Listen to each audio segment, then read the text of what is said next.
Bienvenue à toutes et à tous à cette nouvelle conférence qui là va être consacrée aux enjeux du métier de commercial et pas n'importe quel enjeu puisque le monde dans lequel nous rentrons va nous inviter à repenser totalement notre modèle économique. On va revenir notamment assez rapidement sur l'ensemble des limites auxquelles ce modèle économique actuel nous amène. Et forcément, les réponses qu'on va apporter aux limites de ce modèle économique vont amener à questionner le métier de commercial. Et on reviendra du coup sur l'ensemble des grandes questions que les commerciaux, dans une logique beaucoup plus durable, vont devoir se poser et identifier en quoi ça transforme radicalement leur métier. Alors, je me présente, je suis Simon Ledet, je suis délégué général du Club Noé, qui est une association qui regroupe l'ensemble des acteurs économiques, publics et privés qui s'engagent dans les Hauts-de-France dans la trajectoire des nouveaux modèles économiques, et plus particulièrement dans l'économie de la fonctionnalité et de la coopération, qui est un modèle sur lequel on reviendra longuement tout au long de cette conférence. Et du coup, j'ai eu le plaisir de co-animer cette intervention avec Romain Domicy, qui est un intervenant chercheur au laboratoire Artemis, qui est à l'origine du concept d'économie de la fonctionnalité et de la coopération tel qu'on l'applique dans les Hauts-de-France, mais aussi maintenant dans d'autres régions, et avec qui on a été amené à accompagner un certain nombre de commerciaux dans le cadre des changements de trajectoire que l'ensemble des entreprises adhérentes du Club Noé avaient engagés en ayant en tête l'esprit de l'économie, la fonctionnalité et de la coopération. Alors peut-être pour commencer et planter un peu le décor, essayer de raconter comment s'est déployé concrètement les nouveaux modèles économiques en région de France, d'où ça vient, comment c'est apparu.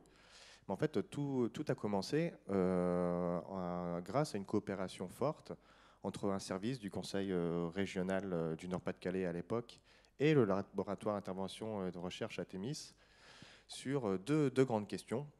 La première était de savoir comment pense une politique publique vraiment qui déploie une logique de développement durable sans penser les choses de manière silotée, c'est-à-dire sans mettre en place une politique durable d'un point de vue économique, d'un point de vue social d'un autre côté, et encore d'un autre côté, d'un point de vue environnemental.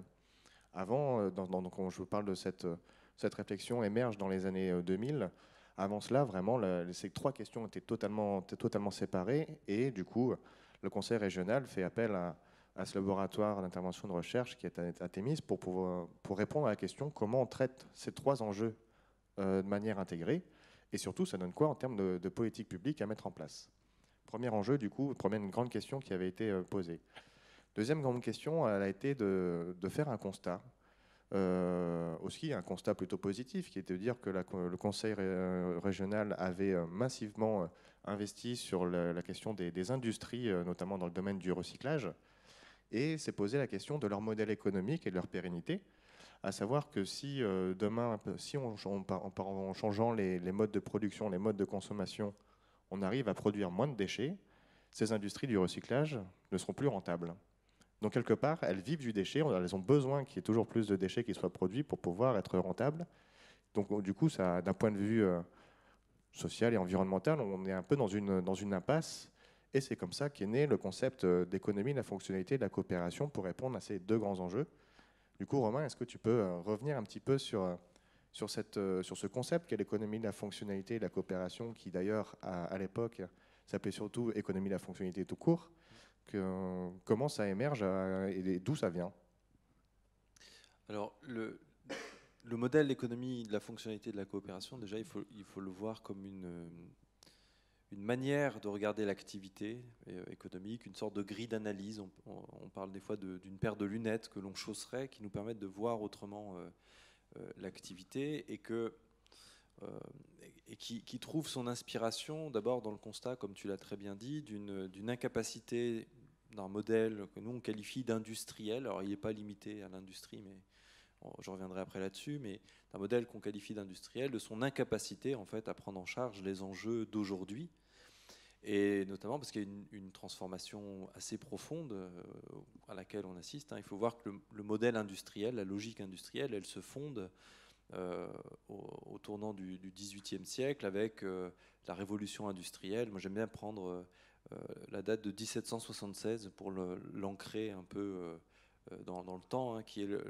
l'ouvrage d'un économiste qui s'appelle Adam Smith sur l'enquête sur la nature et les causes de la richesse des nations, où en fait il théorise le fait que la richesse des nations vient de l'industrie, que l'industrie est au cœur finalement du développement, et il va élaborer finalement une première grille d'analyse de pourquoi l'industrie est à ce point contributrice au développement et va générer du coup une analyse de ce qu'on appelle la production, de ce qu'on appelle la valeur, de comment s'organise l'échange, comment on pense la productivité.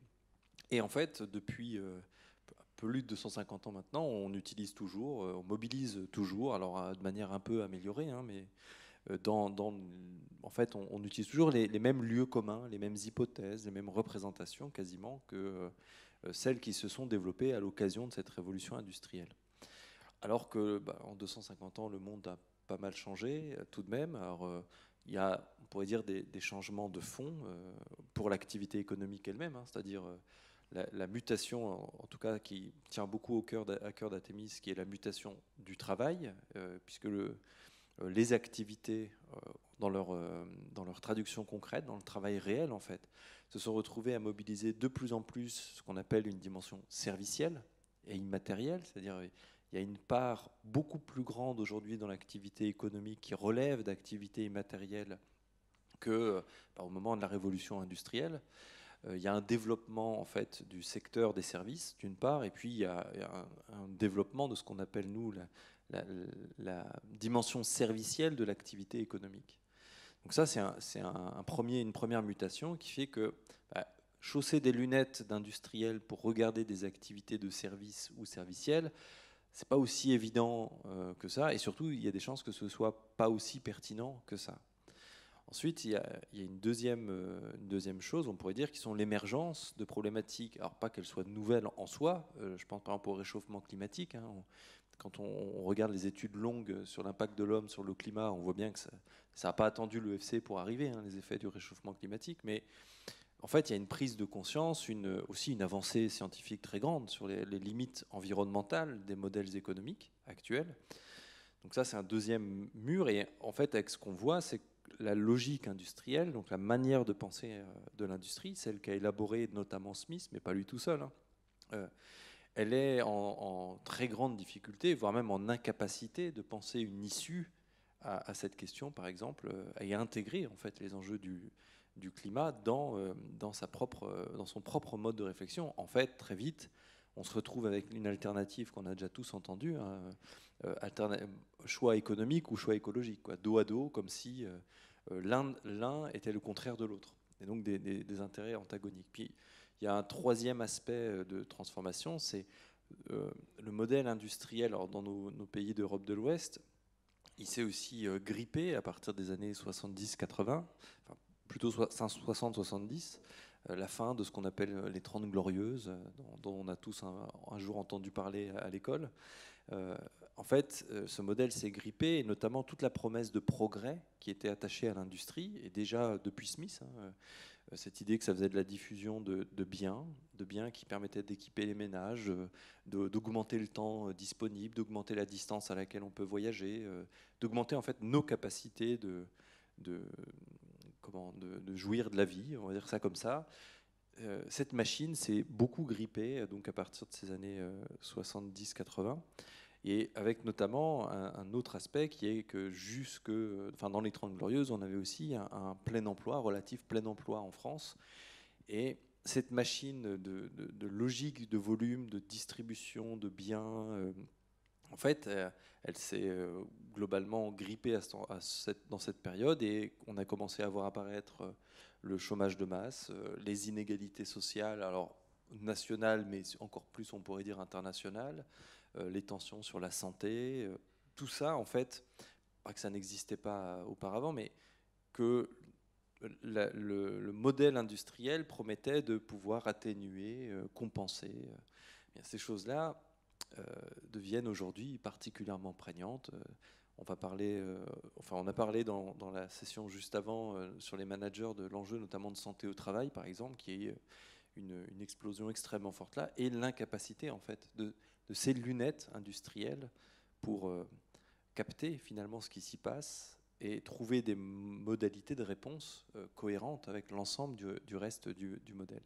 Donc l'EFC, elle s'est construite, comme tu le disais, face à ces impensés. C'est très juste sur les déchets, par exemple, de dire pour traiter les déchets, il faut faire une démarche de volume. Oui, mais la démarche de volume fait qu'ensuite, on a besoin du déchet pour solvabiliser l'activité. Et donc là, on a une impasse. Il n'y a pas de solution dans la logique industrielle.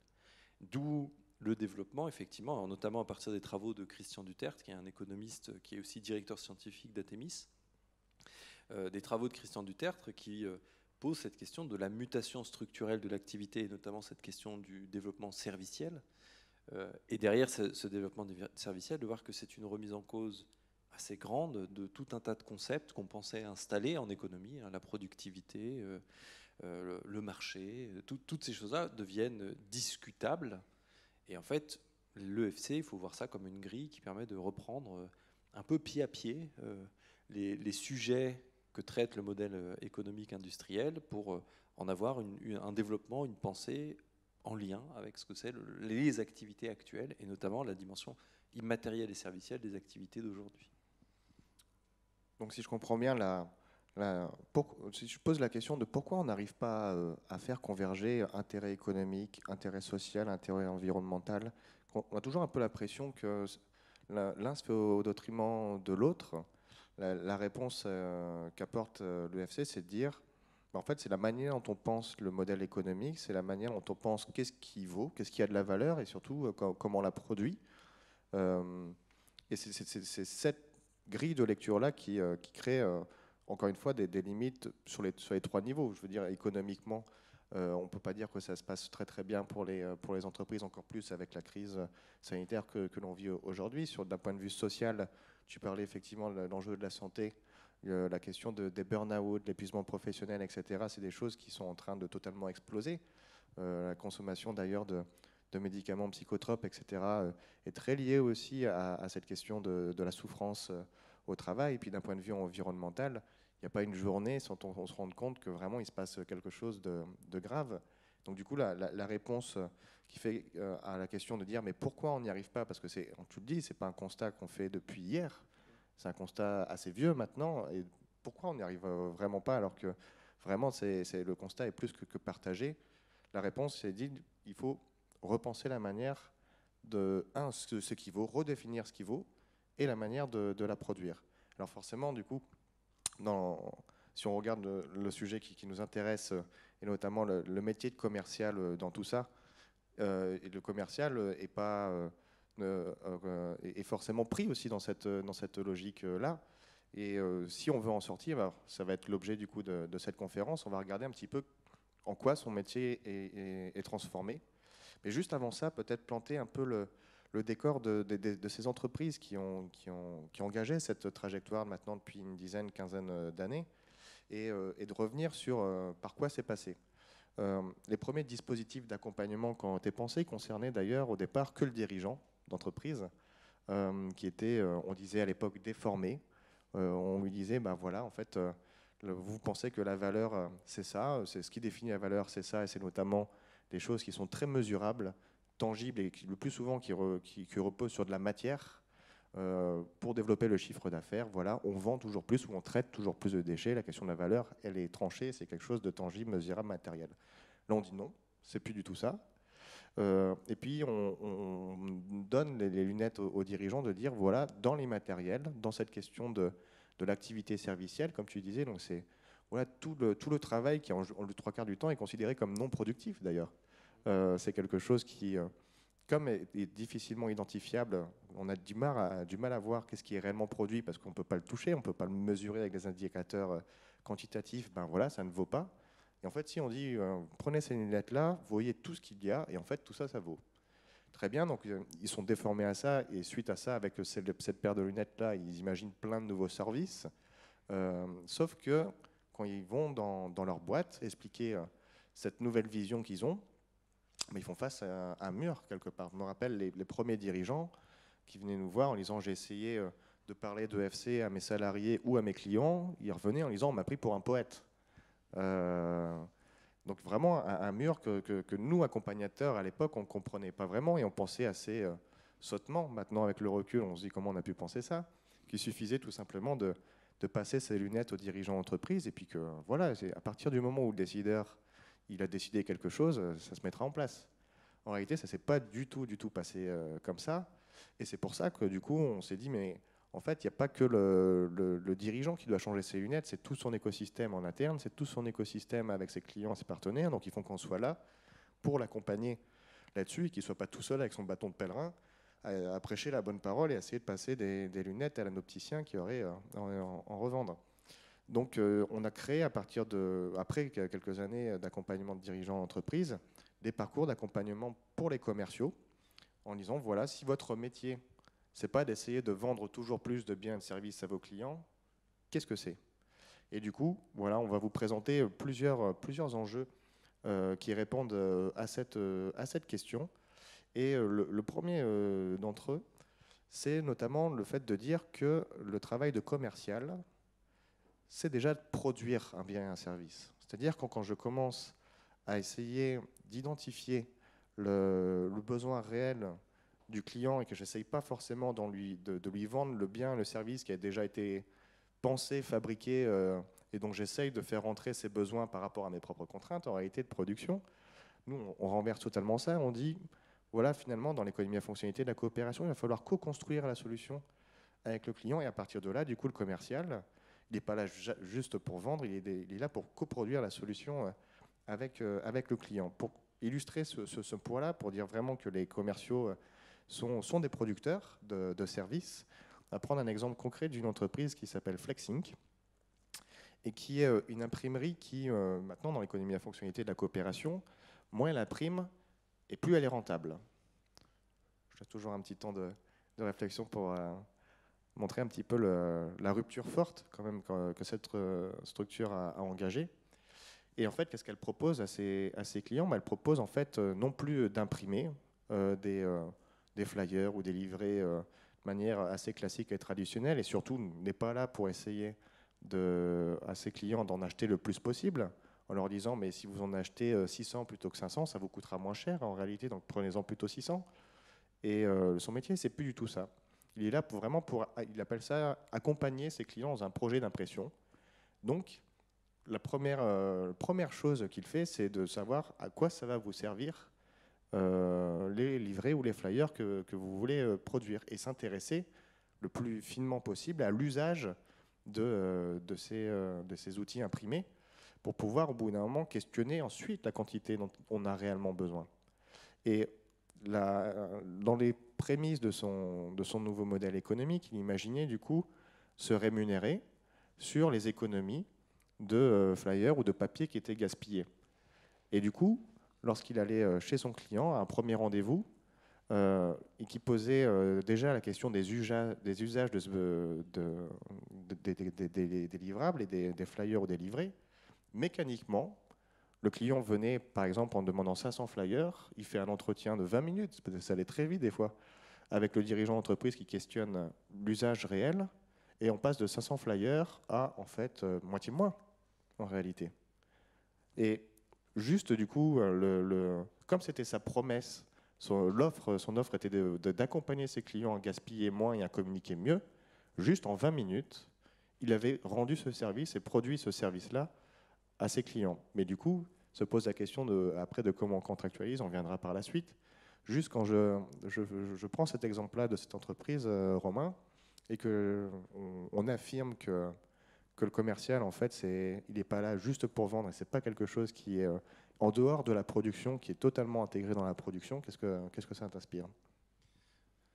Ouais, déjà, je pense qu'il y a besoin d'un petit pas en arrière sur le métier de commercial, on pourrait dire, dans la logique industrielle, dans le mode de pensée industriel. Dans le mode de pensée industriel, on a d'un côté une production, donc un système de production qui crée des biens ou des quasi-biens, c'est-à-dire des services, mais qu'on a définis à l'avance. Et en fait, ces biens ou ces quasi-biens, ils existent avant même d'ailleurs qu'on les ait produits. C'est-à-dire du moment où l'ingénieur a dessiné la voiture, la voiture, elle existe. Après, c'est de la réalisation technique. C'est pas que c'est facile, mais tout est déjà là. toute la valeur est censée être déjà là.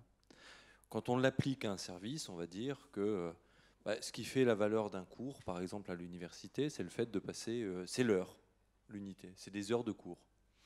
Bon, le contenu, en général, on n'en discute pas énormément comme ça, on fait confiance à la formation de l'enseignant, puisque c'est quand même des gens très formés, hein. Mais on a cette idée qu'une fois qu'on a rempli les cours, c'est bon, c'est tenu.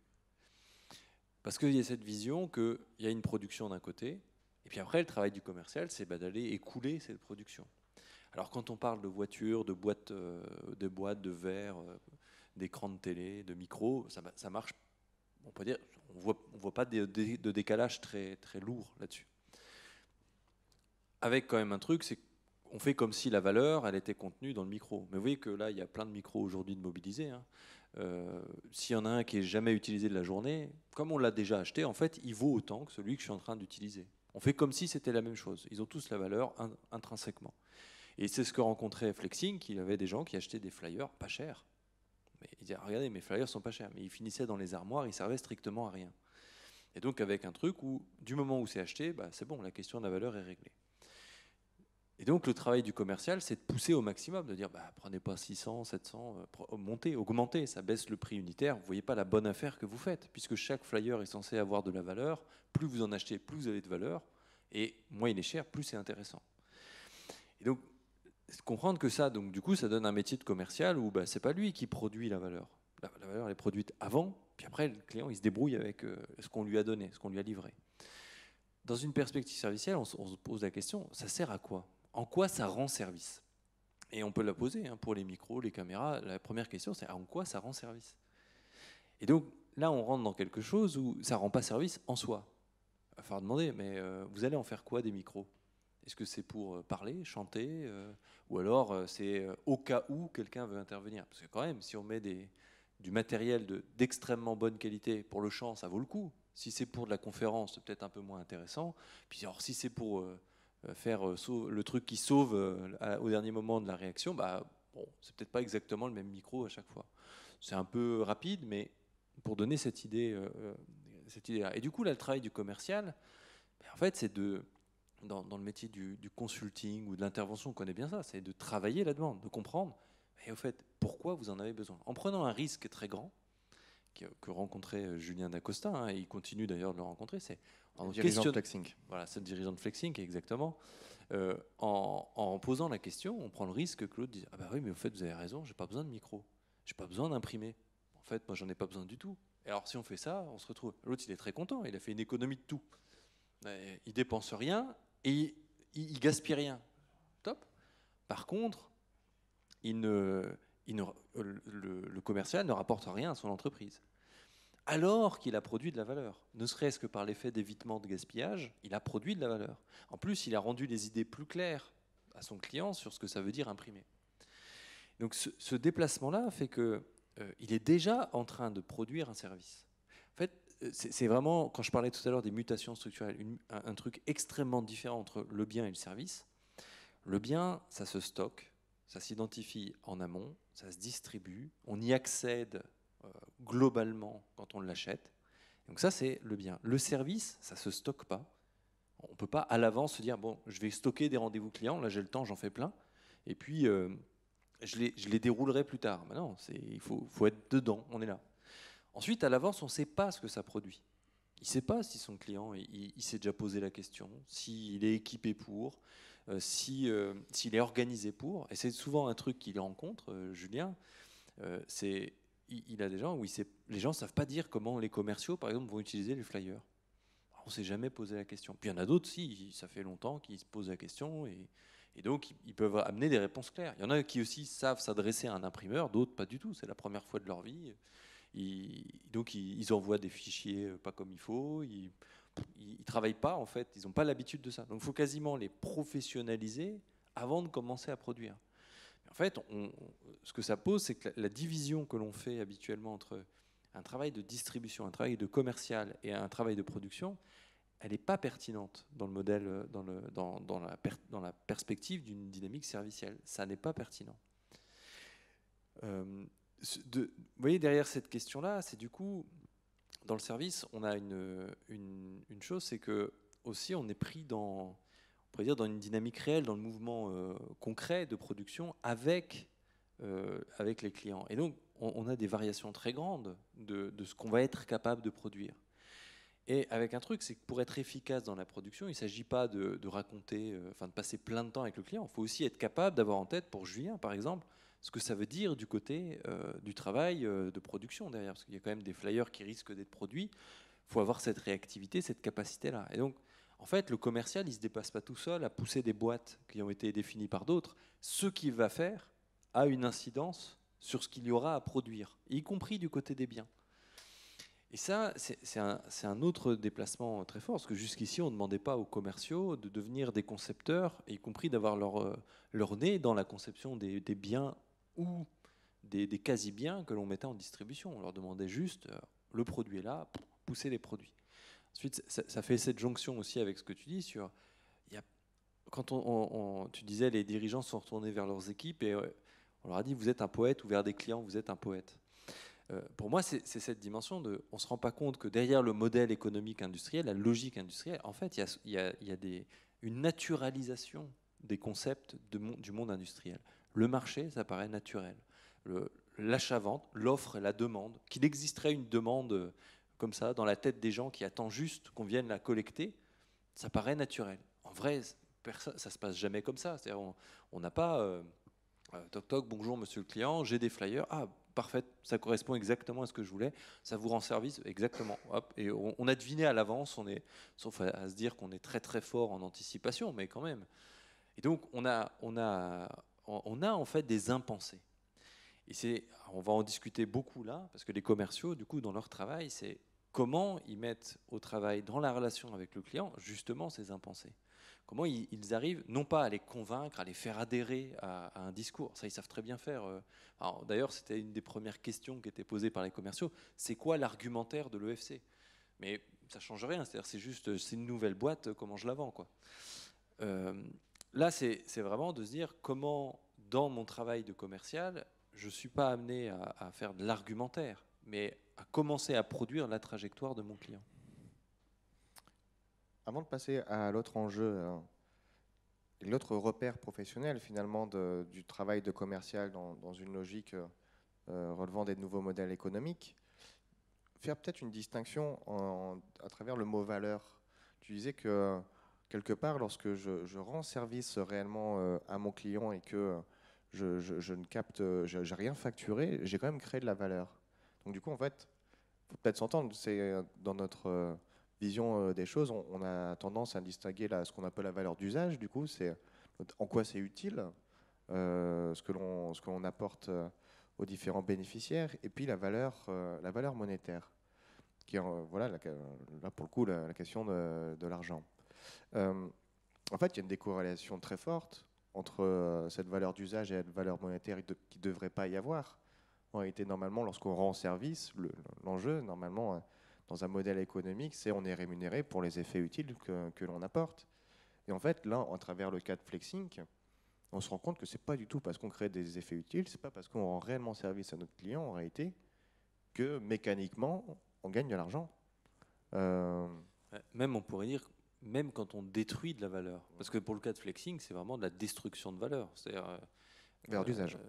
Oui, c'est ça. C'est-à-dire que c'est une désutilité. Les économistes diraient ça comme ça. C'est une désutilité.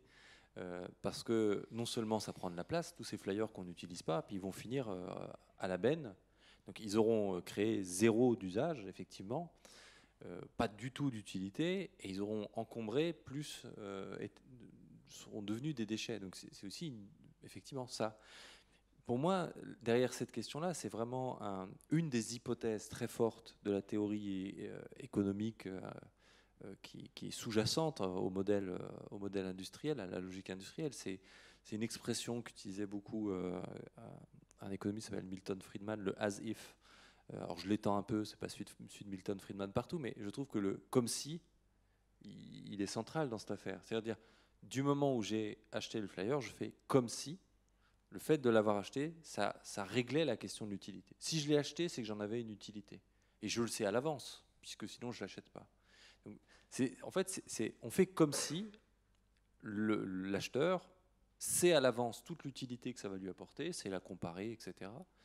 Comme si, du moment où on a fait l'opération d'achat, on réalise la valeur, et donc on ne s'intéresse pas à ce qui se passe à côté ou en vrai.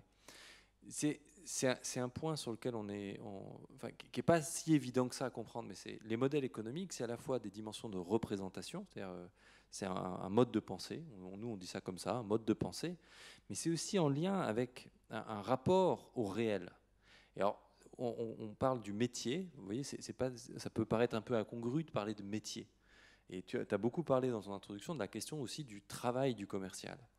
Et en fait, parce que là, c'est un point très fort chez Athemis et dans l'écho de la fonctionnalité, on pourrait dire en général, c'est les questions les plus comment intéressantes, en fait. Elles passent par la compréhension de ce qui joue dans le travail. Et c'est dans le travail qu'on va comprendre que, vous voyez, c'est pas un problème d'écart théorique. Qu'on pense l'économie à partir de ces choses-là, moi, ça me dérange moyennement, à vrai dire. Enfin, c'est un débat d'économistes. Mais ce qui est difficile, c'est que des dirigeants organisent leur stratégie en faisant comme si c'était des processus naturels et vrais pour eux.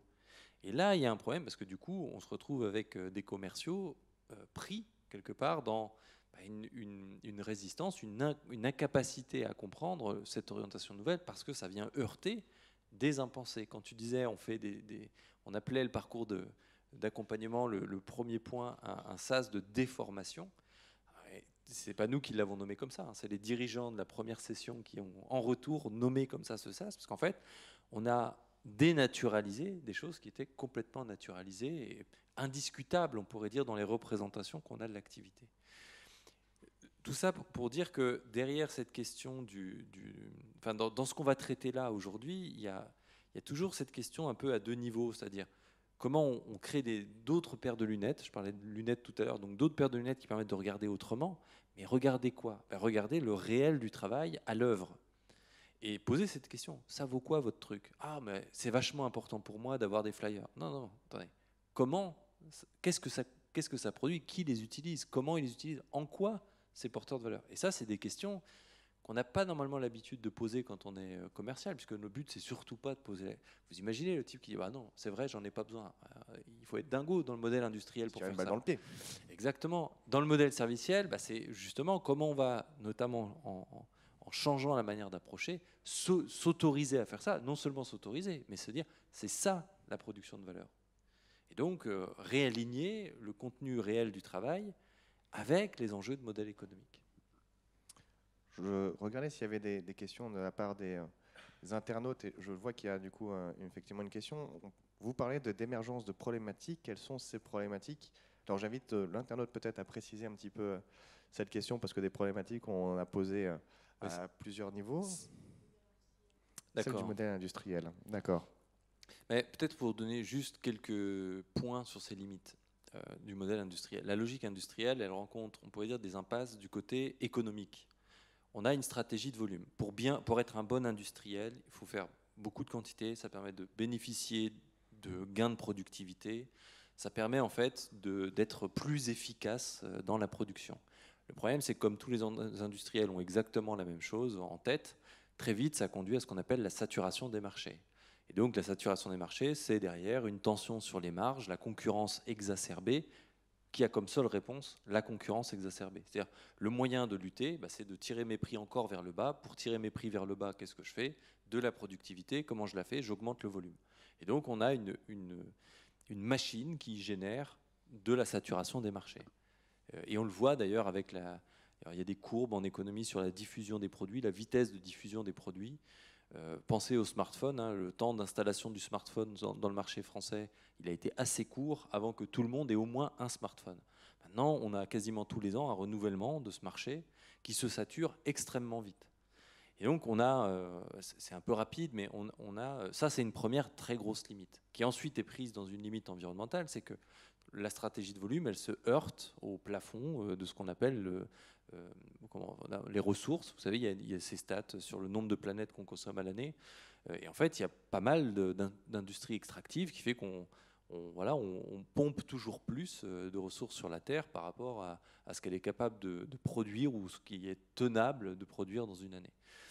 Après, il y a un autre aspect, c'est que c'est aussi générateur de tout un tas d'effets environnementaux. Nous, on appelle ça d'externalités négatives environnementales, que ce soit de la pollution, des gaz à effet de serre, enfin tous les effets qu'on peut imaginer. Et puis derrière, il y a des dimensions aussi de ce que ça fait aux travailleurs qui sont embarqués là-dedans, puisque la stratégie de volume, c'est aussi une stratégie d'intensification du travail qui se retrouve sur ce qu'on appelle des troubles musculo-squelettiques, hein, les tendinites, les épaules et le dos qui grincent, hein, le mal du siècle, vous savez, le dos. Et puis aussi les risques psychosociaux, c'est-à-dire le fait, ce qu'on appelle le burn-out ou dans le pire des cas, les dimensions de suicide au travail, qui quand même sont des phénomènes pas anciens. C'est-à-dire que au 19e siècle, le travail était dur et pourtant, on ne trouve pas les mêmes types de pression sur le travail. Il y a d'autres formes, hein, ce n'était pas non plus la fête de travailler au 19e siècle, mais quand même, il n'y a pas exactement, enfin, on n'est pas dans les... Il y a vraiment des phénomènes nouveaux sur ces questions-là. Et d'ailleurs, même du côté des troubles musculo-squelettiques, contrairement à ce qu'on pourrait croire, on a tous en tête Chaplin qui serre ses boulons, il y a aussi un développement des troubles musculo-squelettiques encore aujourd'hui. Il y a aussi le développement spectaculaire des risques psychosociaux, des maladies, enfin d'ailleurs de la dépression, ce genre de choses. C'est quelque chose aussi de relativement récent. Et donc c'est ça les problématiques en émergence. Alors si on l'a dit comme ça, je comprends que c'était obscur, mais les problématiques en émergence, c'est-à-dire les sujets qui apparaissent aujourd'hui et que le mode de pensée classique n'arrive pas à prendre en charge. Et surtout qu'ils ne sont pas silotés, en fait. La question du modèle économique, elle permet d'embrasser toutes ces problématiques et d'y répondre quasiment en même temps, quoi. Donc, ce n'est pas un petit enjeu de pertinence, quoi, dans la réponse. Oui, c'est articulé. Vous voyez, si je prends la question, on pose souvent cette question du sens au travail, avec cette idée qui est très présente aujourd'hui, qui est quand même, il y a 40 ans, je ne sais pas si on se posait la question du sens au travail. Hein. Mais donc cette question du sens au travail, mettez-vous dans la peau du commercial de Julien Dacosta qui se retrouve devant un dilemme. Est-ce que je le dis au client que je vais lui faire des économies ou pas? Si je lui dis, il a toute la valeur, on gagne 0. Si je lui dis pas, je peux, y compris, réaliser la valeur de mon entreprise. Donc je suis amené à me dire, qu'est-ce que je fais? Je lui dis, je lui dis pas. Je le sais, mais je cache ce que je sais ou pas? Alors que pour convaincre le client, en même temps, il faut qu'il sente de la sincérité. Ça commence à devenir compliqué de faire sentir de la sincérité en sachant qu'on ment et en se disant qu'en même temps on ment pour une bonne raison qui est faire tourner l'entreprise dans laquelle je suis embauché. Vous voyez, des dilemmes comme ça, des nœuds au cerveau, il y a de quoi s'en faire aujourd'hui. Pensez à tout ce qu'on entend sur le discours, par exemple dans les EHPAD, sur les questions de bien-traitance, les gens qui regardent les plaquettes où on vend des séjours heureux pour les anciens et puis qui se disent je dois utiliser un lève-personne pour aller plus vite pour le lever couché. Ils disent attendez, sur la plaquette, on a des vieilles personnes souriantes assises sur des bancs à l'extérieur. En vrai, on les lève à la grue, c'est un peu cru, mais voilà. Et donc, moi, je suis pris dans le truc de qu'est-ce que je fais? Je tiens la plaquette, je fais le travail pour obtenir la rentabilité nécessaire. Comment je m'y prends? Et c'est ce dilemme-là que ne permet pas de penser complètement du coup, la grille classique d'abord pour aborder l'économie. Aussi, excellente question sur laquelle je pense on reviendra plus longuement aussi par la suite, c'est comment on sait qu'on a créé de la valeur avec le client s'il n'y a pas eu de vente. Et justement, on y reviendra sur la manière de comment on contractualise des choses qui sont très immatérielles. Si on facture plus des flyers, qu'est-ce qu'on facture, quoi? Et si ces effets de rendre service au client, c'est très abscon comme ça. Mais je pense qu'on y reviendra plus en détail peut-être par la suite, où tu veux peut-être apporter un bout de réponse. Un petit truc pour montrer le lien avec la dimension conceptuelle. En fait, ça veut dire qu'on n'est pas dans une valeur en soi, qu'on pourrait regarder de loin et dire ah bah oui, elle est là la valeur. C'est indiscutable.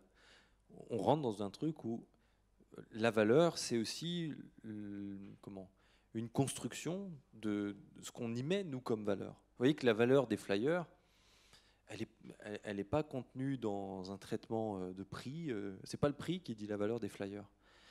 La valeur, elle vient de l'accord, du consensus qui se fait entre l'utilisateur et le fournisseur. Ça vaut quelque chose à leurs yeux. Donc il y a une dimension, enfin c'est pas un petit coup de canif sur les questions de valeur. Il y a beaucoup de débats en économie d'ailleurs, dans la théorie économique sur les questions de valeur. Hein. Mais ça veut dire que c'est une mise à distance d'une valeur qui est vue comme indiscutable et en substance. Une voiture, elle vaut parce qu'elle est produite. Elle vaut, voilà. Et c'est stable, ça bouge pas. Quand on rentre dans la question de l'usage, elle va valoir par rapport à des intentions, à une envie, à un besoin. Et donc elle ne vaut pas en elle-même. Alors, on reviendra sur les questions de comment on fait quand il n'y a pas de vente ou quand on a des effets de type immatériel ou moins visibles, effectivement. On va effectivement traiter un autre enjeu assez redoutable aussi, celui-là auquel sont confrontés les commerciaux qui s'engagent dans l'économie de la fonctionnalité et de la coopération.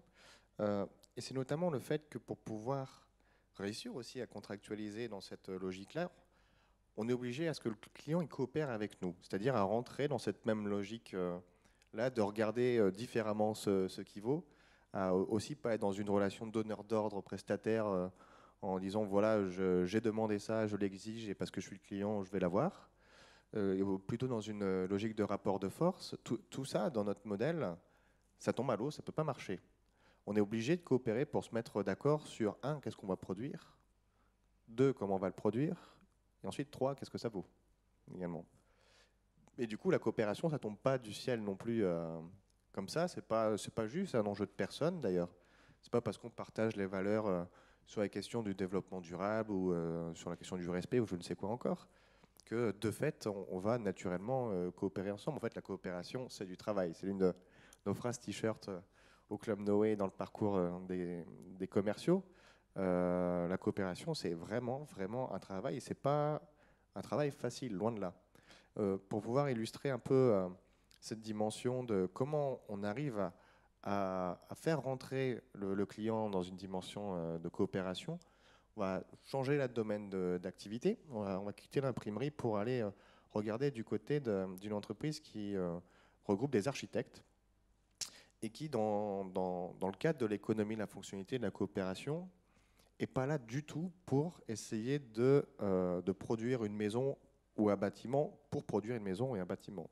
Là encore une fois, la question de l'utilité et de l'usage de ce bâtiment, c'est la question centrale, une des questions centrales du métier de ces architectes maintenant. Et ce qu'ils proposent à ces clients, c'est pas tant le résultat du bâtiment, c'est dire, voilà, moi j'ai une méthode d'accompagnement pour aller penser toutes les dimensions liées à l'habiter dans ce bâtiment. Notamment, par exemple, il y a eu un cas concret entre deux adhérents, donc cet architecte-là et un autre adhérent client, où la demande qui avait été formulée à l'architecte, c'était de dire, voilà, je déménage dans des nouveaux locaux. Moi, ma préoccupation pour ces nouveaux locaux, c'est que, mes collaborateurs, ils travaillent mieux entre eux, ils coopèrent mieux, les espaces tels qu'ils sont aujourd'hui sont cloisonnés de telle manière à ce qu'il y a un vrai problème dans la coopération entre les personnes.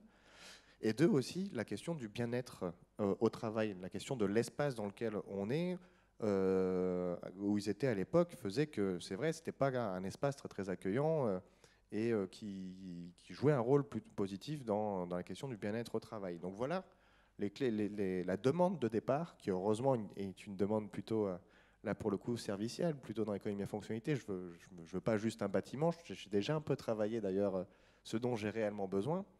Et cet architecte, du coup, a mis en place toute une méthode d'accompagnement, et c'est ça d'ailleurs qu'il a facturé, auprès de ce client-là, et aussi en faisant venir d'autres structures du bâtiment dès la conception du bâtiment pour pouvoir répondre aux enjeux de coopération et aux enjeux de bien-être. Et là, on a un exemple très très concret d'une coopération entre une entreprise et son client. Et j'insiste vraiment sur le fait, sur la méthode qui a été proposée par cet architecte, c'est-à-dire que les différentes phases d'accompagnement, parce que c'est un accompagnement, elles ont été pensées par l'architecte, elles sont bien calibrées. On sait ce qu'on va demander également au client à telle phase, parce qu'on ne pourra pas aboutir au projet si lui-même ne se met pas au travail, et du coup je vais également organiser son travail, jusqu'à ce qu'arrive un certain nombre d'effets utiles qu'on avait co-construits ensemble.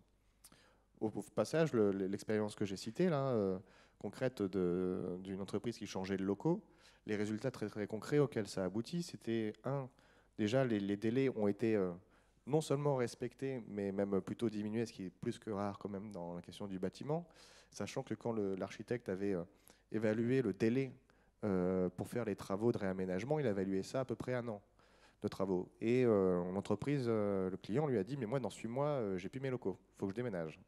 Donc ils ont respecté les 6 mois, alors qu'au départ c'était prévu 1 an. La question également de la coopération entre les collaborateurs de ce client et la question du bien-être, ça a été évalué et ils sont parvenus à cet objectif-là, parce qu'en plus, ils ont été partie prenante. C'est pas simplement, on a pensé à la place des collaborateurs, du client, de quoi ils ont besoin pour pouvoir mieux travailler ensemble et être mieux dans leur travail.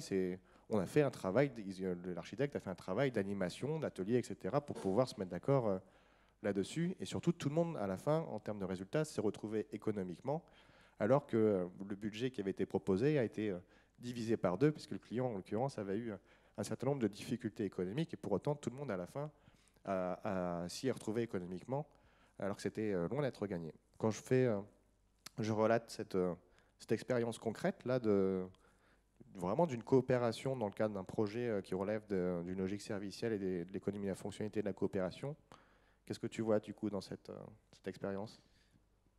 Ouais, pour moi, il y a effectivement un peu l'essentiel de ce qu'on a mis au travail du coup avec les commerciaux dans le dispositif de Noé. C'est-à-dire, la première question, c'est bien celle de ne pas prendre le client comme prêt, et donc de ce que ça demande comme effort. Et effectivement, alors même si là on a un client qui avait déjà un peu réfléchi à la question, c'est pas parce qu'il l'a réfléchi qu'en même temps il est devenu architecte.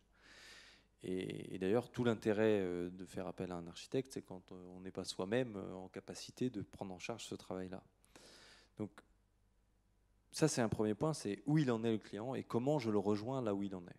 Et comment je lui donne la possibilité aussi de prendre le train en marche, parce qu'on va avoir besoin de lui, il faut non seulement qu'on sache ce qu'il veut, mais qu'on puisse organiser le travail avec lui, qu'il puisse participer, contribuer, en fait, ouais, coopérer avec nous et donc se poser la question de comment on fait ça. Et donc là, on voit qu'il y a une méthode qui est mise en place, mais cette question, elle est présente pour tous les commerciaux. Il en est où, mon client, de sa compréhension du besoin, de son intention, de sa compréhension de mon métier aussi, parce que c'est quand même très rare vraiment d'avoir des clients éclairés complètement sur notre métier. Enfin, on pourrait dire, alors, globalement, on a plutôt des clients qui peuvent éventuellement avoir l'habitude d'eux, mais ils ne sont pas professionnels du métier qu'ils demandent. Donc ça, c'est un premier point. Le deuxième point, c'est une fois qu'on sait où il en est et comment on organise du coup sa possibilité de nous rejoindre, et puis ensuite de tenir cette mise au travail, alors pas coûte que coûte, c'est-à-dire qu'on continue finalement le travail d'élaboration à la demande au fur et à mesure qu'on fait, avec une difficulté que, pour le coup, l'architecte, là, qui était membre d'ailleurs des commerciaux dans le groupe, a mis en place, c'est-à-dire c'est aussi comment on informe le client du risque que représente, par exemple, ces changements d'avis. Il va se dire, finalement, je préférerais autre chose. C'est-à-dire, oui, mais là, tu nous fais revenir en arrière dans le développement de ce qu'on a commencé à produire. Donc aussi de donner à voir les conséquences, en fait, les contraintes que génèrent les choix du client pour sa propre entreprise. Et derrière, le travail que ça représente, et mettre tout de suite en discussion, on peut le faire. Mais alors, combien ça vaut? Parce qu'on ne va pas réinventer en permanence. On a besoin aussi à un moment de se réaccorder, de poser, de dire si c'est vraiment plus pertinent, allons-y. Mais comment on fait pour pas que ça devienne une dérive qui fait qu'on n'arrive jamais au bout? Parce qu'on pourrait passer notre vie à reconcevoir, sans jamais accoucher de quoi que ce soit. Donc là, pour moi, c'est un autre point important, c'est que le commercial, il est aussi un peu chef d'orchestre, il rythme un peu cette question-là. Il est là pour que, en même temps, la partition avance, ce qu'on joue ensemble, ça finisse par quand même produire quelque chose, atterrir, et donc être quelque part, tu disais, organisé chez le client. C'est une vraie question de savoir comment on fait pour que, quand on découvre, je reprends l'exemple de Flexing, mais quand Julien découvre que son client ne sait pas comment sont utilisés les documents, on peut s'arrêter là, dire bon, c'est tout, vous savez pas, tant pis.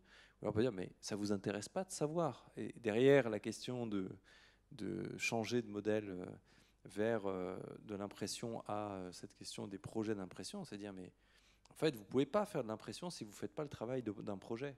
Donc, vous demandez ça, mais en fait, il vous faut autre chose. Alors, c'est pas toujours simple à entendre, hein, de se dire, on ne va pas répondre à la demande d'un client en lui disant, vous pensez que vous avez besoin de ça, mais en fait, c'est pas vrai, vous avez besoin d'autre chose. Alors qu'en fait, c'est la garantie, quelque part, pour le client d'avoir un truc qui correspond à ce dont il a besoin. Mais en mettant aussi en discussion le fait que, vous voyez, on n'est pas obligé, c'est pas obligé, ce qu'on produit à la fin, c'est pas obligatoirement beaucoup plus cher déjà, beaucoup plus, beaucoup plus coûteux plutôt que cher. Alors, je vais dire ça pourquoi après, mais c'est pas beaucoup plus coûteux, ça représente pas forcément beaucoup plus de dépenses.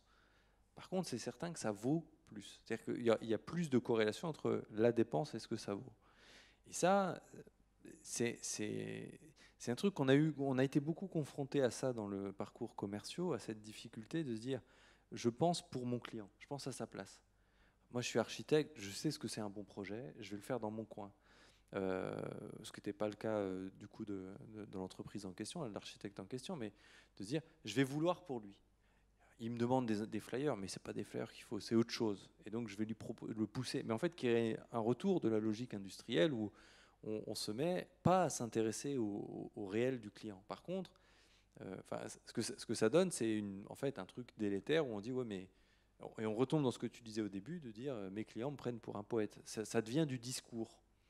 Alors que le pari, et ce qu'a mis en œuvre notamment là dans le cadre de ce que tu disais, l'architecte avec Envergure architecte, on va même les citer pour... ouais, avec Citeo qui était le client, ce qui s'est mis en place, c'est bien prendre concrètement le travail de coélaboration. Et du coup, on n'est pas juste dans le discours commercial. Je m'étais noté une petite phrase pour illustrer ça. Le but dans l'EFC, c'est pas de vendre une solution EFC, c'est-à-dire ah, j'ai compris votre demande, c'est vachement bien, je traduis ça en une offre que je pousse et vous appliquez. C'est de mobiliser l'EFC pour aider à co-construire avec le client. Donc l'EFC, c'est la boîte à outils pour. Il n'y a pas à construire a priori des réponses qui seraient des sortes de réponses universelles pour tous. Et les clients, en fait, ils ont des situations très variables, très différentes l'un à l'autre, et pas tous la même question. S'ils ont commencé à travailler avant, tant mieux, c'est pas un problème. Ça veut dire qu'on va bosser plus vite, on va être meilleur, et donc c'est très bien. S'ils ne l'ont pas fait, comment on les aide à faire le chemin que demande finalement l'engagement dans une solution EFC. Là, on vient du coup de travailler le deuxième enjeu important pour le nouveau métier, le nouveau travail des commerciaux qui était la coopération avec le client, après avoir identifié que les commerciaux produisent. Maintenant, on va regarder un troisième enjeu qui est encore lié à la coopération, encore et toujours, qui est notamment la coopération en interne. Pour pouvoir illustrer un peu ce propos, je vais partir d'un cas d'une entreprise qui s'appelle HD Automatisme et qui fait de la maintenance de machines-outils. Et du coup, dans le cadre de l'économie de la fonctionnalité et de la coopération, l'entreprise se rend compte d'un certain nombre de limites, et notamment d'une certaine limite qui était, mais en fait, je vends des contrats de maintenance assez classiques, tout faits, qui sont grosso modo les mêmes pour tous mes clients. Et en fait, les techniciens qui vont réaliser cette maintenance sur les machines-outils, des fois font 400, 500 km pour changer d'huile. Donc en termes de valeur ajoutée ou d'effet utile apporté aux clients, c'est discutable. Et en termes de sens au travail pour les techniciens, il y a quand même un fort sentiment d'avoir perdu son temps, sans compter aussi l'impact environnemental de ce déplacement. Du coup, la nouvelle stratégie de développement d'HD Automatisme ne s'est pas basée sur essayer de pousser toujours plus et vendre toujours plus de contrats de maintenance standard, mais en fait de se mettre d'accord avec le client sur quels sont les différents types d'actions, les différents entre guillemets, travaux de maintenance à faire sur les machines qui, eux, ont une réelle valeur ajoutée, qui peuvent être simplement réalisés par HD Automatisme parce que ça nécessite une expertise très importante que eux détiennent et pas le client, mais aussi une partie que le client peut faire lui-même. Donc on retrouve aussi du coup cette question de la coopération avec le client, mais c'est pas là où on veut en venir. La question, c'est que pouvoir élaborer ces contrats de maintenance, le commercial, il n'a pas l'expertise technique. Il ne sait pas. Donc il est obligé de de construire cette offre en embarquant avec lui, entre guillemets, un technicien de chez HD Automatisme pour se mettre d'accord sur qu'est-ce qu'on va co-construire, proposer au client au regard de ses besoins réels. Sauf que là, il y a une vraie problématique. Une vraie problématique, c'est que pendant que, quelque part, le technicien vient aider le commercial à faire son travail pour pouvoir proposer un service qui est réellement pertinent pour le client, lui, il n'est pas en atelier en train réellement réparer des machines, quoi. Il est là pour, quelque part, aider le commercial à faire son devis. Problématique, donc du coup, voilà, c'est un temps pensé d'une manière un peu classique pour le technicien qui pourrait être considéré comme non productif. Et aussi, autre problématique qui a été confrontée, c'est que c'est bien gentil que j'aide le commercial à faire le devis le plus pertinent qui, en plus, les 3 quarts du temps se concrétise, même plus que les 3 quarts du temps, quasiment 100% du temps qui font cette démarche de venir ensemble, il y a un taux de transformation de 100%. Le client, il signe. Et sauf qu'au bout d'un moment, la prime liée à la vente de ce contrat, il n'y en a qu'un qui le touche.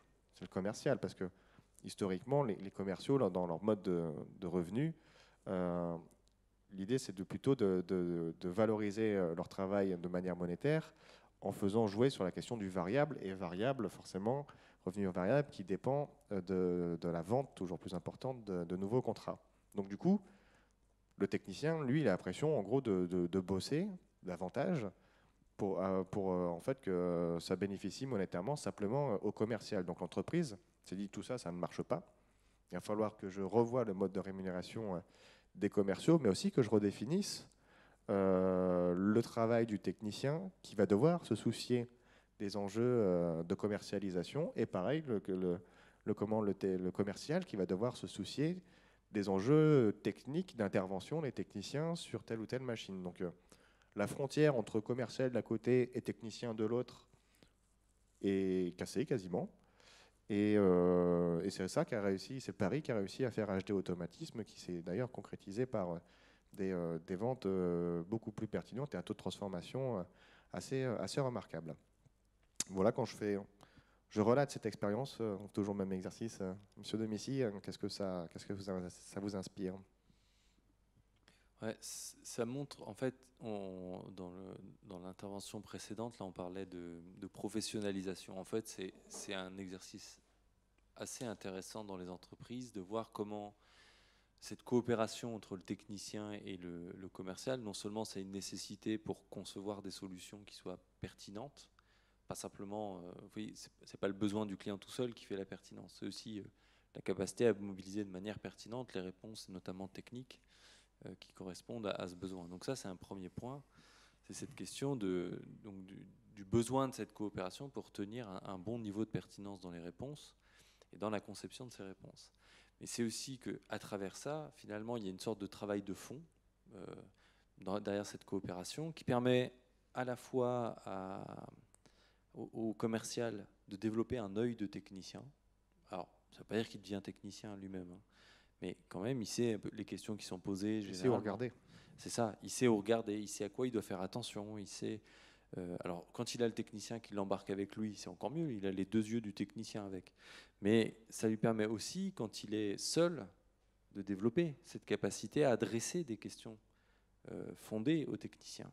Et en fait, ça renforce la pertinence de ses propres démarches en tant que commercial. Après, du côté du technicien, c'est aussi, il faut voir, notamment chez HD, c'est particulièrement important, mais les techniciens, ils sont souvent chez les clients.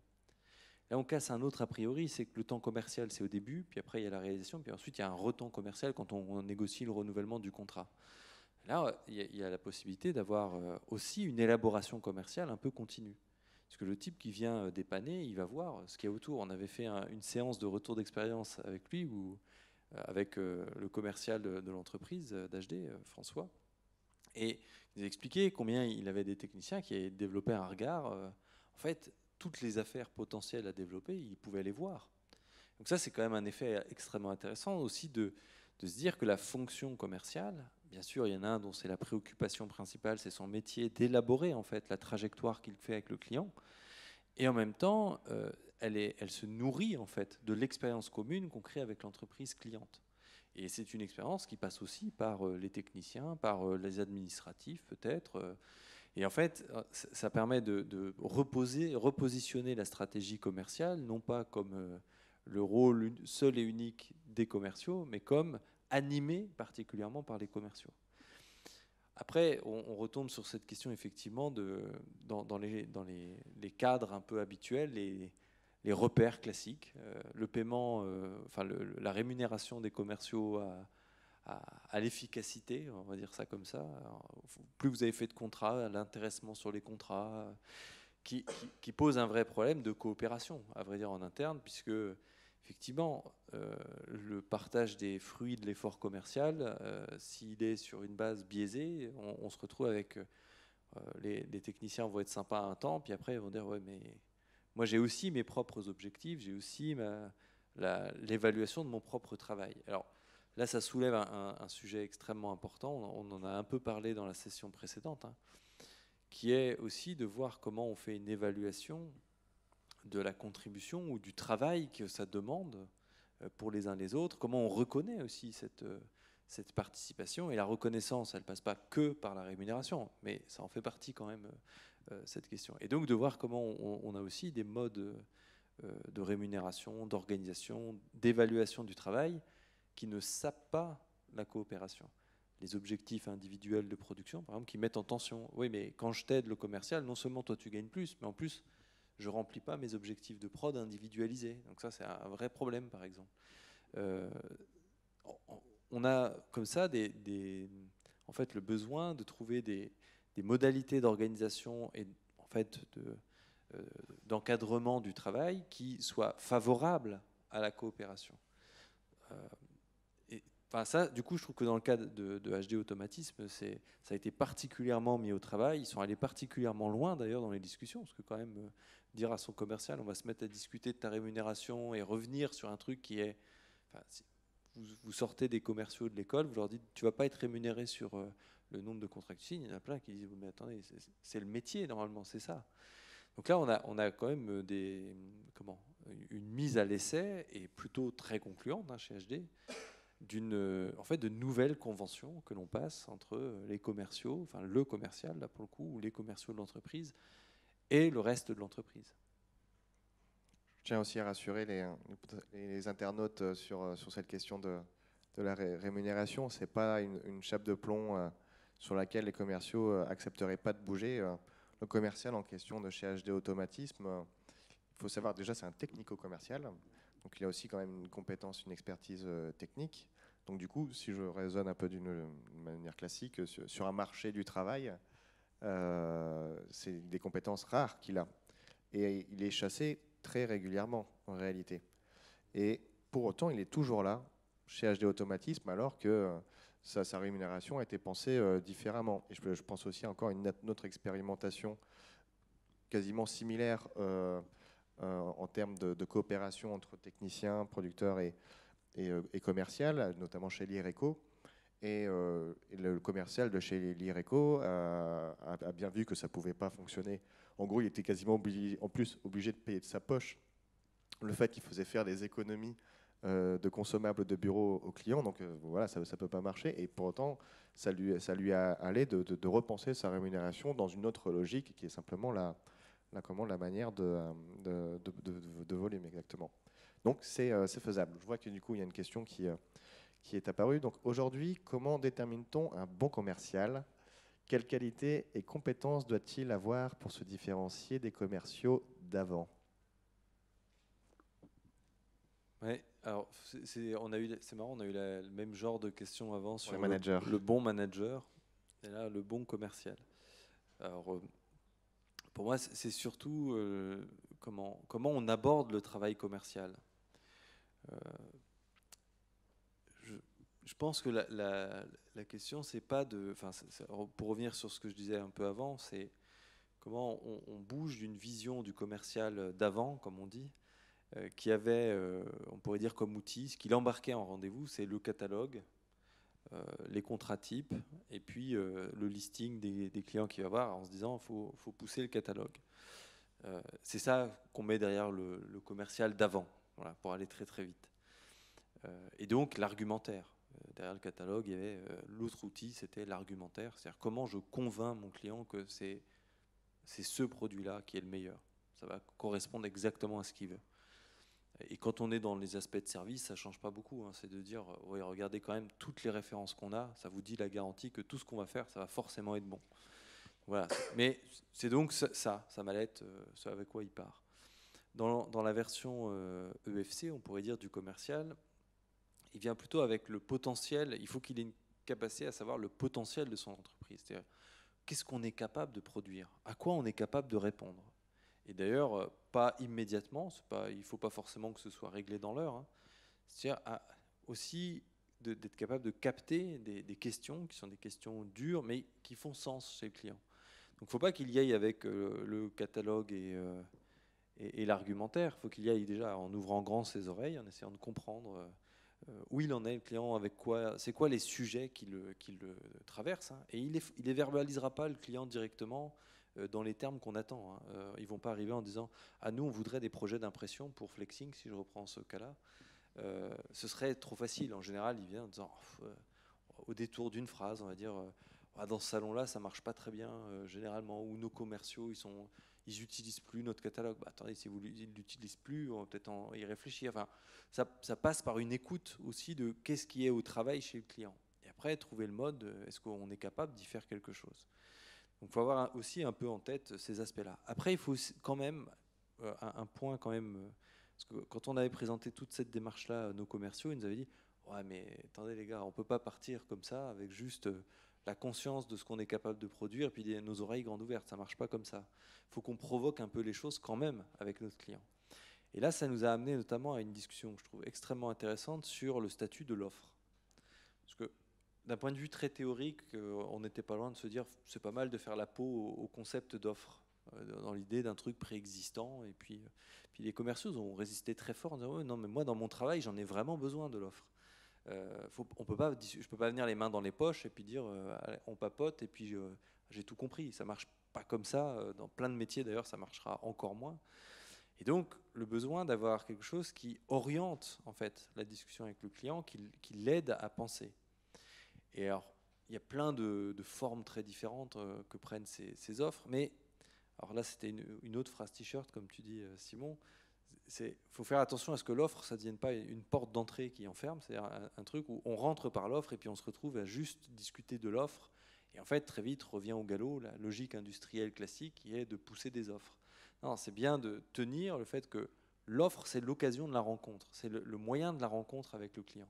Ça lui permet de comprendre où on est, de s'exprimer sur ce qu'on fait, mais ça ne dit pas le tout de ce qu'on va faire ensemble. Donc après, est-ce que... enfin, moi, je ne pense pas qu'il y ait nécessairement à définir les caractéristiques intrinsèques d'un bon commercial. En fonction des activités, ça change déjà énormément. Et puis, en fait, c'est en situation que ça se voit si on est bon ou pas bon. Plus que ça, mais c'est surtout, c'est pas qu'un travail individuel commercial. Si vous essayez de vendre un produit qui sert à rien, vous pouvez être le meilleur commercial du monde. Vous allez peut-être en vendre un petit peu plus que le moins bon commercial du monde, on va dire. Mais au final, il y a quand même un caractère déterminant. Si ce que vous proposez, ça tient la route, si ce qui est produit par votre entreprise, ça tient la route, c'est quand même assez déterminant sur la qualité du travail commercial que vous allez faire.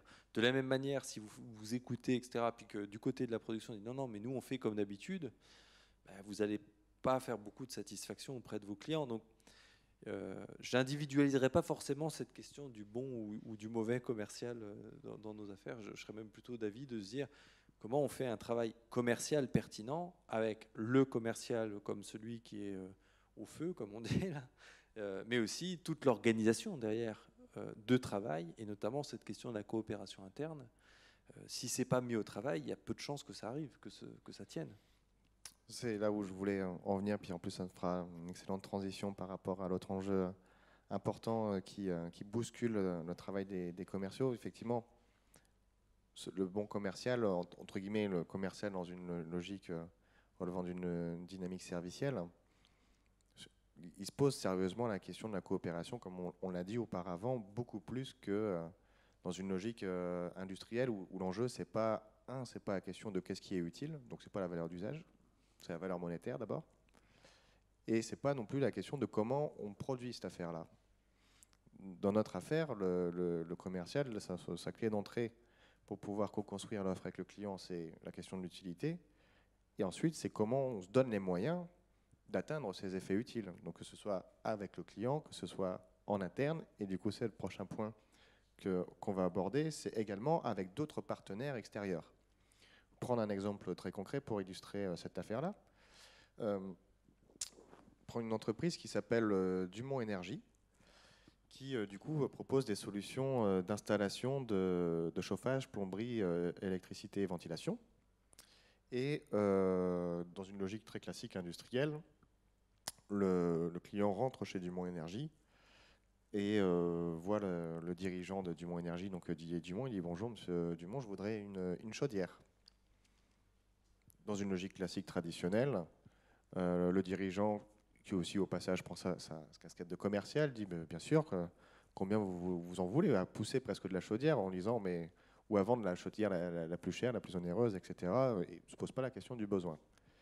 Là, c'est plus le cas. Cette entreprise Dumont Énergie est passée dans une logique servicielle, donc se pose la question du besoin réel et montre aussi à quel point la demande de départ du client, ben, c'est pas une demande qui correspond réellement à son besoin. Donc pour lui révéler ça, il lui dit: très bien, vous voulez une chaudière, de quelle couleur vous la voulez?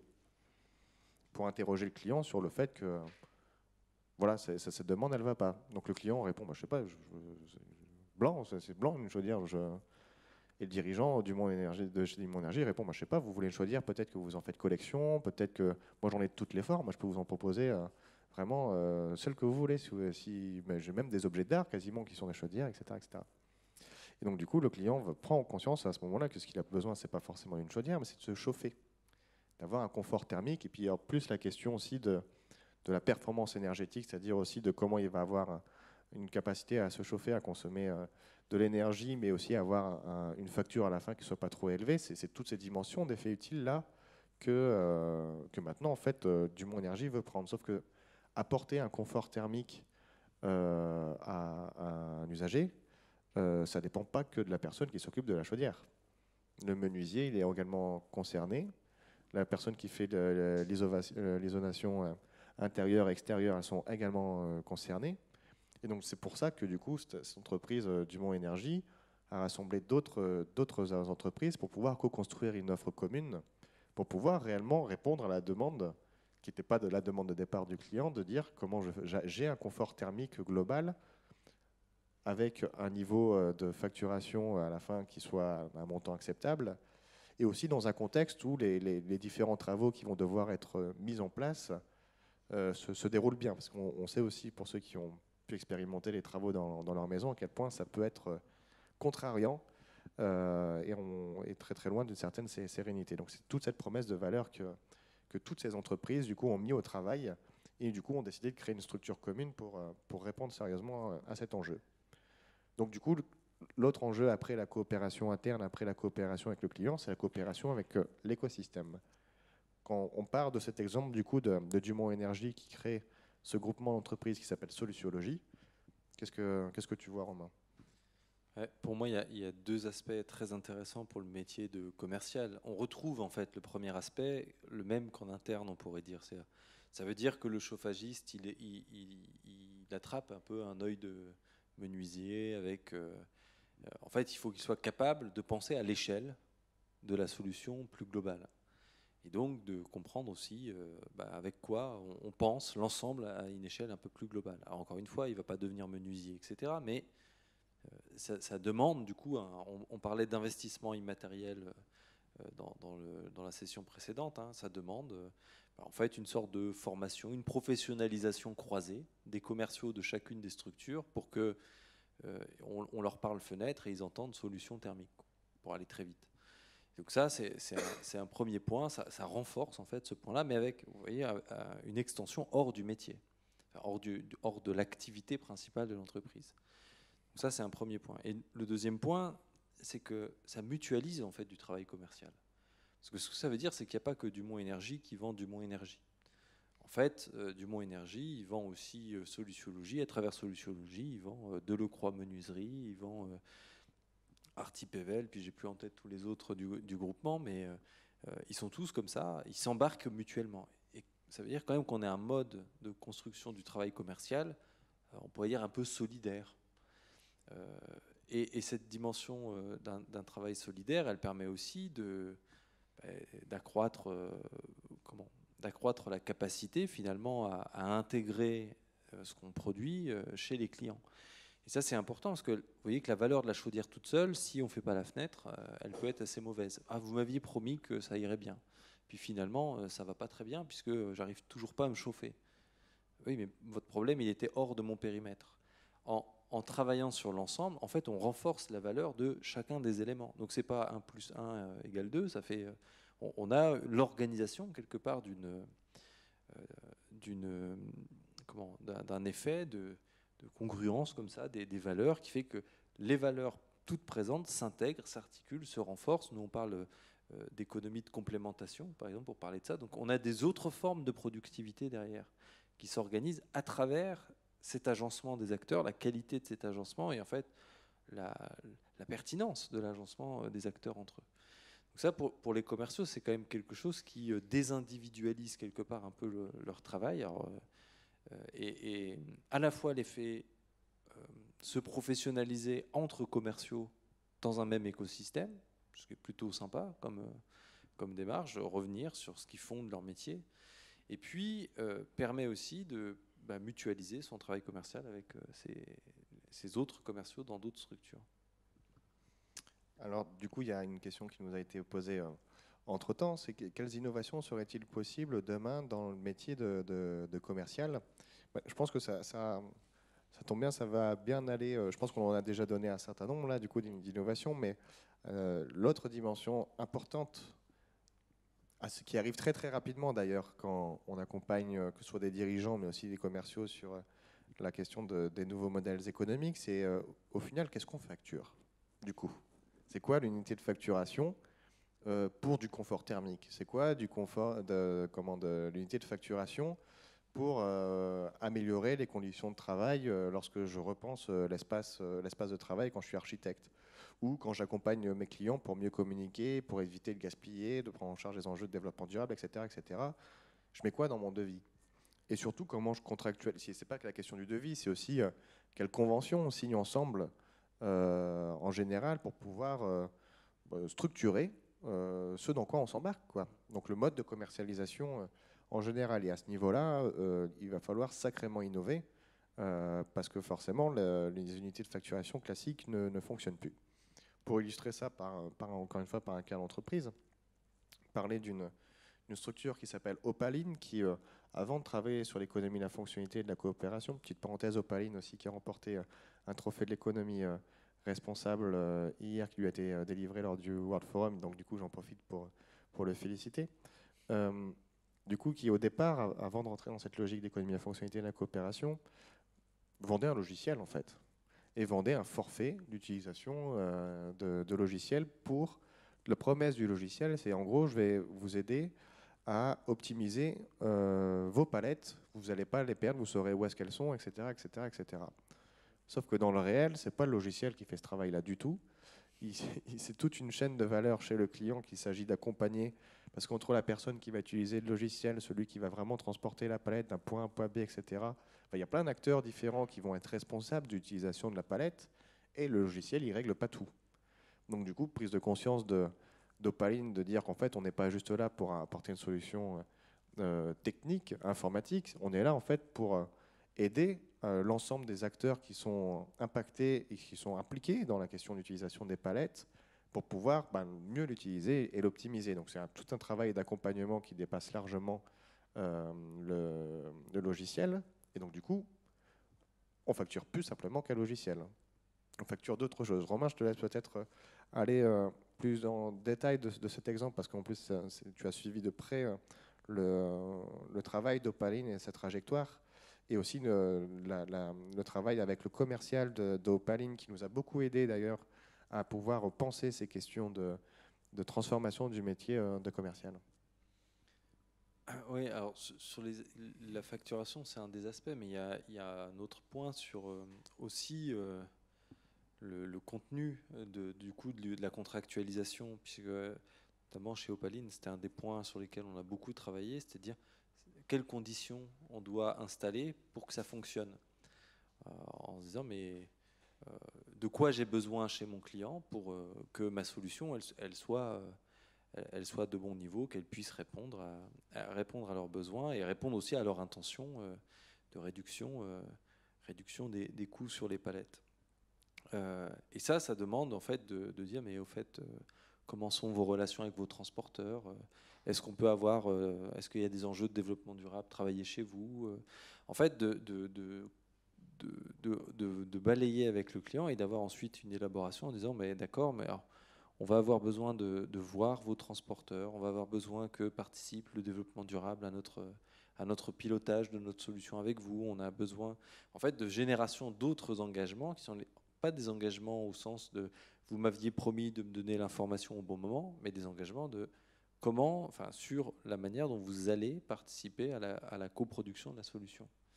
Et en disant, si vous n'êtes pas là, nous, on doit faire le travail. Donc déjà, on doit en fait suppléer à votre absence. Et donc là, déjà, un premier mécanisme qui est de dire, mais donc, si vous n'avez pas beaucoup d'énergie à y mettre, que vous voulez beaucoup vous décharger, ben, on peut aussi prendre en charge ça, mais ça demande des moyens complémentaires, donc c'est plus cher que ça. Après, c'est pas aussi systématique, puisque le risque, c'est que si on arrive avec ce discours-là, les clients disent, bah, nous, on fait tout. Eh bien, ok, mais sauf qu'ils font pas, et donc on tient pas. Donc c'est de voir comment on construit vraiment un mode de contractualisation qui engage réellement le client dans cette question-là. Après, c'est aussi de revoir que la question du prix, alors, elle est prise dans deux choses qui ne sont pas très évidentes. Il y a d'une part des conventions. C'est-à-dire, quand on dit on va vous faire des économies de palettes et on se rémunère au prix de la palette, en fonction du nombre de palettes, ça paraît assez évident. C'est une convention qui s'installe. Et puis, alors leur métier est un peu nouveau à Opaline, donc ils ne sont pas trop confrontés à ces questions-là. Mais si je prends n'importe quelle activité de service qui facture du jour homme, par exemple, ils sont confrontés sur il faut traduire ce qu'on fait en jour homme. On sait bien que ce n'est pas exactement une image qui représente ce que ça va être, mais c'est le jeu, quelque part, c'est la convention. Bon. Il ne faut pas forcément faire tomber toutes les conventions comme ça, parce que là, pour le coup, on rend ça inaudible pour le client. Flexing, ils ont aussi à traduire des fois au prix à l'exemplaire, ça arrive. Alors après, ce qu'ils font, c'est qu'ils facturent aussi à côté des choses sur le lancement de service. En fait, il y a déjà de faire apparaître le travail réel dans ce qu'on facture. C'est un point, c'était une des choses pour Didier Dumont dont tu parlais tout à l'heure, hein, c'est que classiquement, on fondait la main-d'œuvre dans la chaudière. Donc la chaudière, dedans, il y a un bout de main-d'œuvre qui est caché. Alors que le travail de Didier Dumont, c'est pas vendeur de chaudière, hein, c'est bien installateur. Ce qui fait qu'au final, si le client il achète déjà une chaudière, qu'il en a une et qu'il demande de la poser, comment on facture si on n'a pas ce levier de la chaudière? Et donc ça, c'est un truc, par exemple, pour Didier, de dire non, nous, on va trouver le moyen de faire apparaître notre main-d'œuvre, parce que c'est ça notre travail, c'est pas la chaudière. Donc il y a les conventions, on ne peut pas toujours toutes les faire tomber, on peut quand même en jouer, faire apparaître d'autres choses, on peut compléter. Là, c'est un peu à la stratégie aussi vis-à-vis de votre client, d'un client avec qui vous avez beaucoup de confiance, vous travaillez depuis longtemps. Bah, c'est plus facile de faire apparaître comme ça des lignes et de tenir le discours sur qu'est-ce qu'il y a derrière la ligne.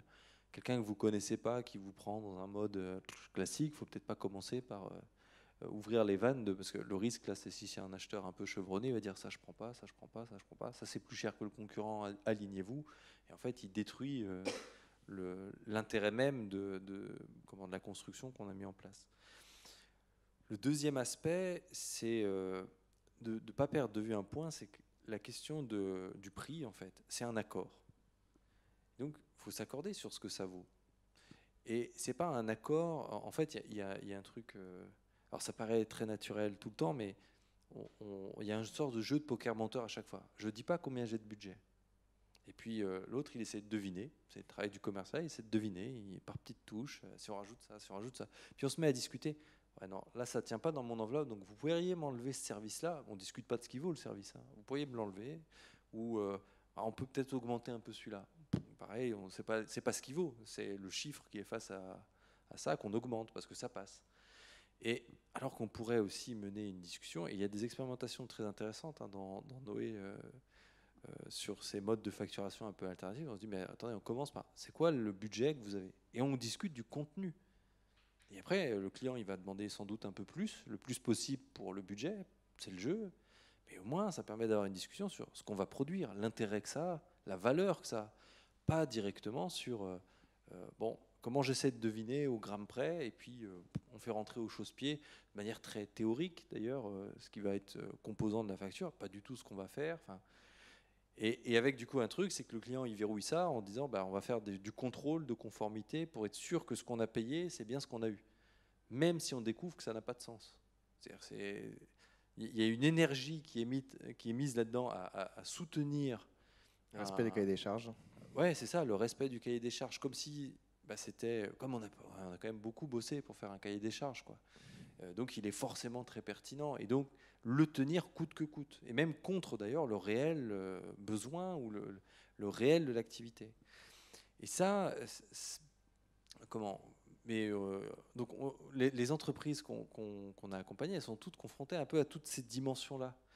Ce qui fait que pour Opaline, par exemple, pour revenir sur les unités de facturation, ils ont gardé, je crois, il faudra vérifier avec Thierry, mais un delta sur les questions d'économie.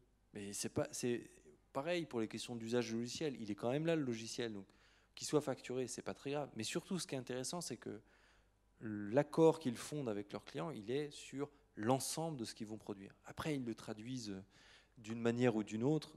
C'est un peu moins le problème. Enfin, ce qui compte quelque part, c'est qu'il y a un accord sur la valeur. Sur ce qui vaut. Sur ce qui vaut, ce qui est important. Et avec cette possibilité, y compris que ça évolue. Ça, pour moi, on parlait de rupture.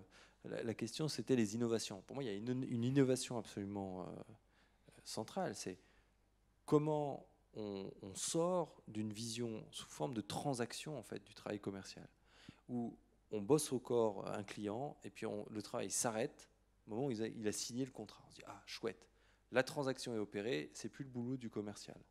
Comment on pense le travail du commercial comme un constructeur de trajectoire avec des clients. C'est-à-dire que on peut démarrer par des choses un peu classiques. On a eu cette réflexion 40 fois et la question de l'offre, elle revenait aussi par là. De dire, Julien par exemple, oui mais j'ai des clients, moi ils veulent pas grand-chose de flexing, ils veulent pas grand-chose, de quelques flyers, des cartes de visite. Est-ce que c'est grave? Est-ce qu'il faut que cela... Non, la question c'est comment je trouve le moyen pour leur permettre aussi de rejoindre la démarche EFC Petit à petit. Oui, petit à petit, parce qu'un truc qu'on explique souvent d'ailleurs aux dirigeants, c'est ça vous a pris 18 mois de formation avec 2, voire 3 experts parfois, à 10, à vous triturer le cerveau pour sortir du modèle industriel et ouvrir des perspectives EFC. Le client, il n'a pas fait tout ça. Donc il n'y a aucune chance qu'il soit directement câblé comme il faut. Par contre, il a des vraies préoccupations. Bah, si l'EFC, c'est pertinent, ce qui est notre hypothèse, ben normalement, on devrait pouvoir répondre de manière pertinente à ses préoccupations. Et en faisant ça, en fait, petit à petit, l'aider à se décaler, à sortir de ces représentations, les remettre en cause, non pas par principe, mais par le réel de l'activité, par le travail, par le contenu concret de l'activité. Dernier point avant qu'on conclue un peu sur et faire la synthèse de finalement c'est quoi le travail de commercial dans une logique plus servicielle et plus durable surtout, encore une fois avec pour objectif de réussir enfin à concilier, arrêter de choisir entre l'économique, le social et l'environnemental, mais faire les trois en même temps. Donc pas rentrer dans une logique de décroissance, hein, parce que c'est vrai qu'en ce moment, on entend beaucoup d'un côté ceux qui seraient du côté des Amish et puis ceux qui seraient du côté totalement inconscients à faire de la croissance économique au détriment du reste. Il y a une voie alternative, là du coup, qui impacte du coup le métier des commerciaux. Et cette dernière dimension, du coup, c'est la question de comment on révèle et comment on valorise toute cette dimension d'effet utile, donc qu'on appelle nous une dimension très très immatérielle, toute cette dimension utile, comment on la révèle, on l'évalue pour la transformer ensuite en valeur monétaire. Donc ça rejoint quelque part aussi cette question de la contractualisation, mais là, c'est moins d'un point de vue formel, écrit, administratif, mais d'un point de vue de comment on s'y prend concrètement dans la pratique de tous les jours, dans une rencontre pour montrer aux uns et aux autres ce qu'on a réellement produit. Il faut savoir que la difficulté dans notre affaire, c'est que les effets utiles qui sont produits chez les clients, ils ne sont pas juste produits au moment où on intervient chez le client, puis ensuite il n'y a plus rien qui se passe. Dans le temps, ces effets utiles s'expriment de différentes manières, etc. Et tout ça, c'est ça qui nous intéresse maintenant, puisqu'on dit que c'est ça qui a de la valeur. Et tout le travail, bien sûr, qui est nécessaire pour pouvoir produire cette valeur-là. Donc comment on fait pour révéler cette affaire-là? Là, je vais vous partir d'un cas d'une entreprise, encore une fois, qui s'appelle Les Fabricants, qui du coup est une entreprise qui accompagne ses clients dans la transition numérique et digitale, et justement dans le mode de contractualisation, demande à ses clients d'assister à un temps qu'on appelle un temps réflexif, où on va revenir sur tout ce qui a été fait, tous les effets utiles qui ont été produits du point de vue des fabricants, en ne partant pas du principe que c'est la réalité, c'est comme ça, c'est pour le mettre en discussion. Hein. C'est de notre point de vue, voilà ce qu'on pense qu'on vous a apporté comme service, comme effet utile. Et surtout, voilà qu'est-ce qu'on a fait réellement au départ, et à montrer l'écart entre ce qu'on avait prévu au départ et ce qu'on a fait réellement. Et donc du coup, ces temps réflexifs-là permettent justement à ce moment-là de révéler les deux dimensions centrales de la valeur, qui sont la question de l'utilité, donc le résultat en termes d'effets utiles, mais aussi tout le travail que ça demande d'atteindre ces effets utiles-là. Révéler la valeur, c'est révéler à la fois ces deux dimensions-là. Donc du coup, là, encore une fois, Romain, quand j'explique que ce mode de révélation qu'utilisent les fabricants à succès, hein, d'ailleurs, c'est vraiment il nous le rappelle encore régulièrement, on lui passe un coucou aux dirigeants des fabricants qui ont innové sacrément sur cette question-là. Qu'est-ce que ça t'inspire? Ouais, pour faire un peu de généralité, je trouve qu'il y a dans cette démarche notamment, hein, mais dans plein d'autres, un point très important, c'est comment on crée cette occasion d'un temps d'évaluation. Parce que en fait, ça s'organise, ça n'arrive pas par hasard, cette dimension-là, et donc ça s'organise, y compris là de manière très construite, c'est intégré, c'est pris dedans. Et c'est pas un truc qu'on fait quand on peut, si on a le temps, si le client veut bien. C'est de dire non, l'évaluation, c'est une nécessité. Si on ne le fait pas, ce travail d'évaluation, en fait, il n'y a aucune chance qu'on tienne la valeur de ce qu'on cherche à faire. On ne sait même pas ce que ça vaut. Et du coup, on ne sait pas ce que ça vaut. Ou alors, on part de l'idée qu'on pouvait en avoir un peu au début, de l'accord initial, quelque part, de ça. Et donc ça veut dire que dans le travail du commercial, il y a comment je crée ces occasions. Et alors, ça se passe de plein de manières. Hein. Il y a dans le rendez-vous qu'on peut avoir commercial, on peut aussi donner à voir, rendre compte de ce qui s'est passé, on peut faire ça. Mais il y a aussi à travers la contractualisation. Là, je pense alors je ne sais pas si c'est ce qu'ont fait les fabricants, mais Flexing, Julien Dacosta, il impose d'imprimer en 2 fois. Comme ça, il dit, on va regarder comment vous avez fait votre impression la première fois. Et en fait, il crée une occasion d'évaluation. Donc, dans la forme de contractualisation, il y a déjà des occasions de faire ça. Après, on peut être dans quelque chose où on le fait aussi passer du côté de la nécessité du travail réel. C'est-à-dire, dans la production, le temps d'évaluation, il est aussi très important. Alors, en fonction des activités, c'est plus ou moins prégnant, mais quand ce qu'on va produire avec vous, c'est aussi une évaluation de notre propre travail, comme un livrable, on dirait, c'est-à-dire ça fait partie des éléments de ce qu'on produit. Alors, ça me permet de revenir sur la question de tout à l'heure, sur comment on fait pour mesurer la valeur s'il n'y a pas de vente.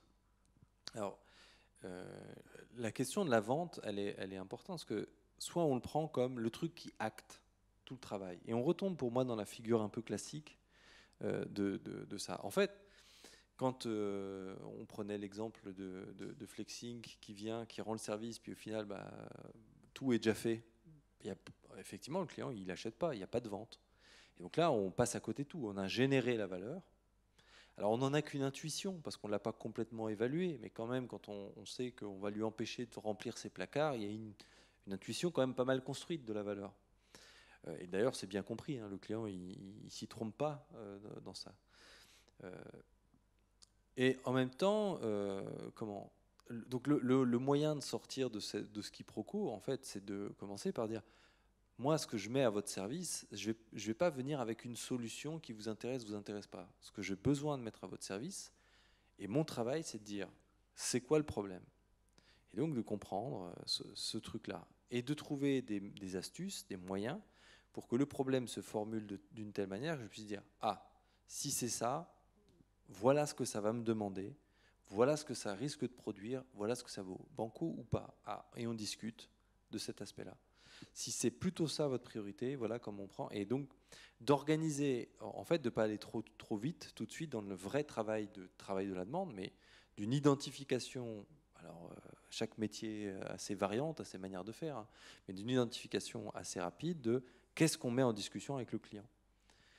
Et c'est là où l'offre, c'est l'occasion à la fois d'attirer un peu, de repérer, Alors, il n'y a pas que l'offre d'ailleurs dans cette question-là, puisque si on pense aux fabricants, tous ceux qu'on a nommés depuis tout à l'heure, il y a sans doute peut-être quelques entreprises qui regardent et qui se disent en fait, ouais, c'est pas bête sur cette question de l'impression, peut-être que ça vaudrait le coup que je leur pose la question. En fait, un travail commercial un peu diffus qui s'organise, c'est pour moi d'ailleurs une des fonctions aussi intéressantes du World Forum, de Noé, de ce que font Alliance et d'autres sur ces questions, de dire mettons en visibilité aussi des entreprises qui ont une démarche vertueuse, comme un moyen aussi de rendre, de faire, vous savez, venir en fait des clients, pas tellement pour la solution sur l'étagère, mais pour dire la manière qu'ils ont d'aborder le problème, ça m'intéresse. Et c'est effectivement une autre manière de faire son travail commercial que de présenter aussi une manière de faire. C'était particulièrement intéressant, par exemple, chez Envergure Architecte, où il y a des gens qui venaient le voir en disant « Nous, on vous a entendu et on voudrait tester la manière. » C'est presque, ils sont contents d'avoir un projet de construction, parce que ça leur permet de tester. Mais comme si, il y a un vrai déplacement, une occasion de déplacement de ce côté-là.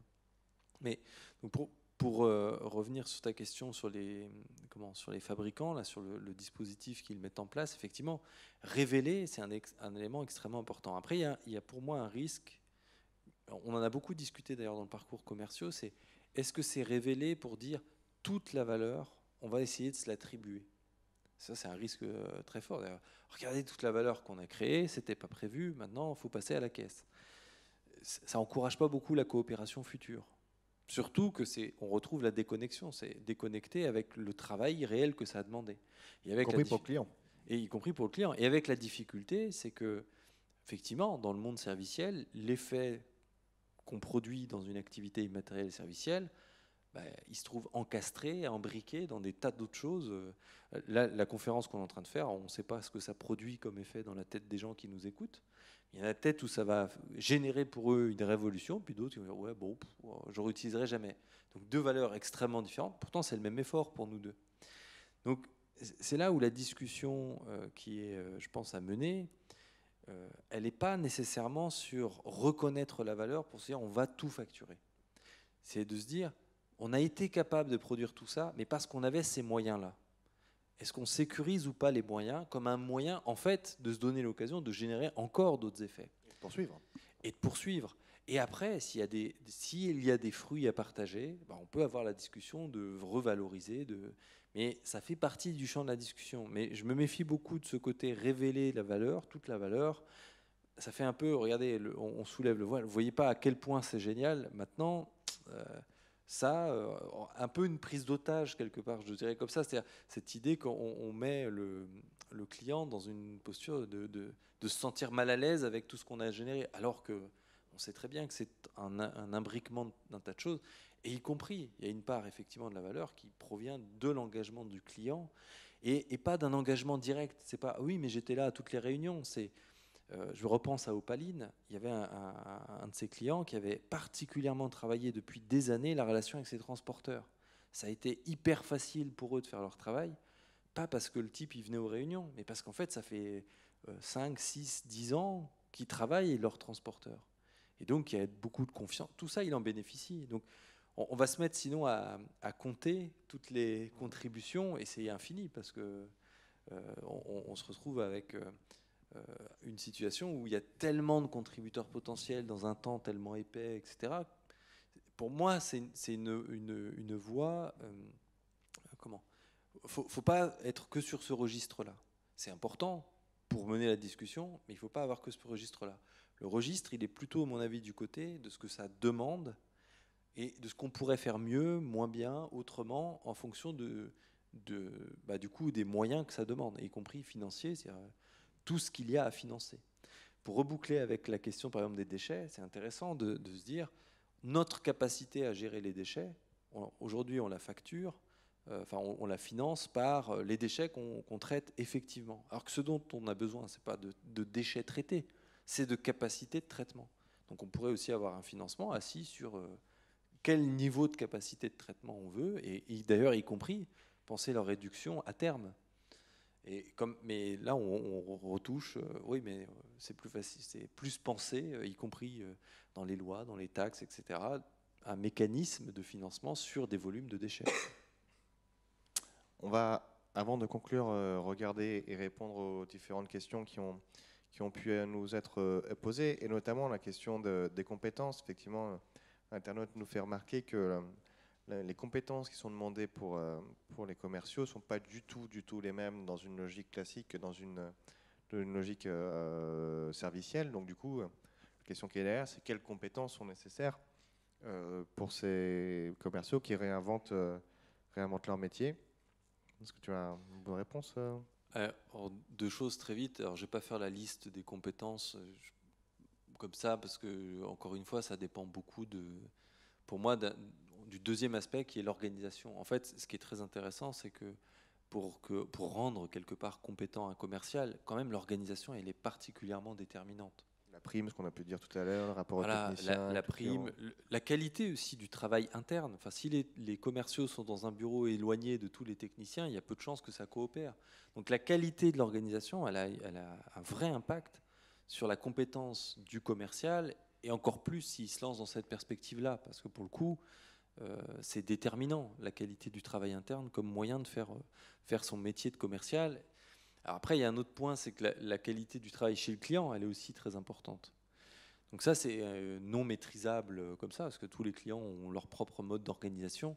Par contre, pour moi, alors c'est pas une compétence, mais c'est une inquiétude que doit avoir le client, le commercial, de se poser la question, quel est l'état de capacité de coopération de mon client? Et donc, c'est une vraie. Avec Opaline, tu disais, ils ont beaucoup contribué au travail du groupe commerciaux. Et effectivement, avec Thierry Sustar, on avait fait tout un travail pour comprendre avec qui il est en relation, quels sont leurs besoins, qui a une incidence sur ce qu'il fait.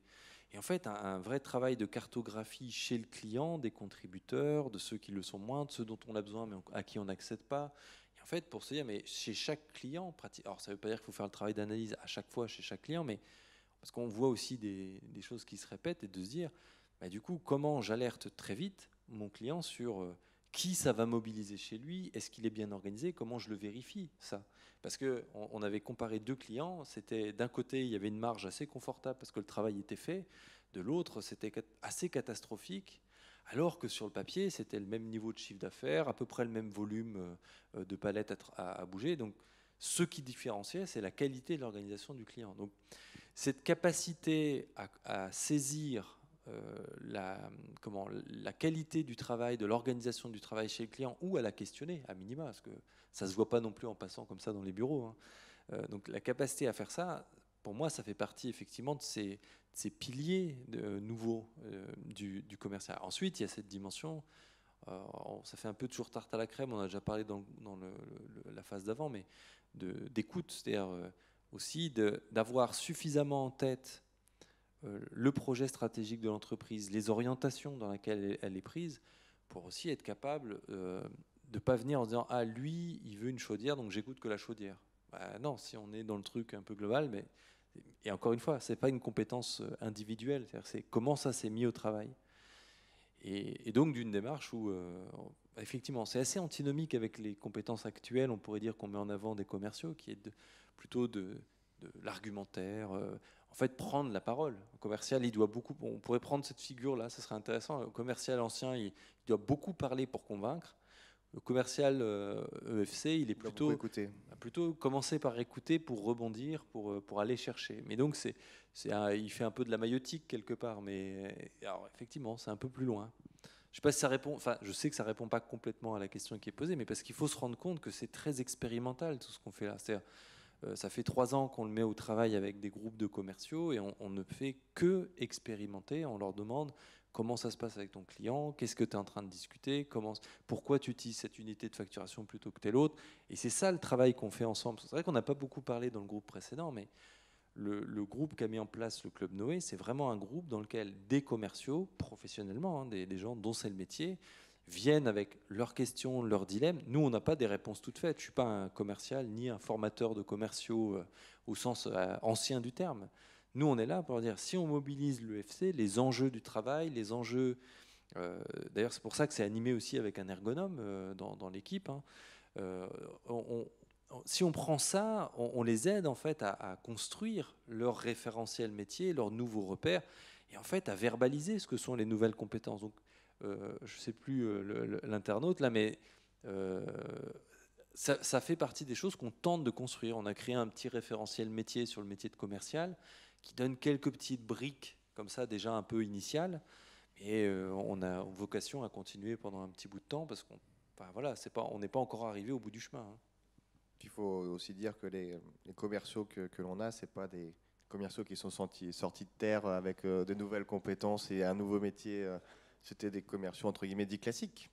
Donc Oui. c'est Et avec des clients classiques, Avec des donc c'est un déplacement. On parle souvent de trajectoire. C'est une trajectoire qui est en cours. Alors après, c'est le Club Noé, du coup, avec cet espace-là, il ouvre la possibilité de soutenir ces gens dans leur trajectoire et donc de les aider à renouveler le métier.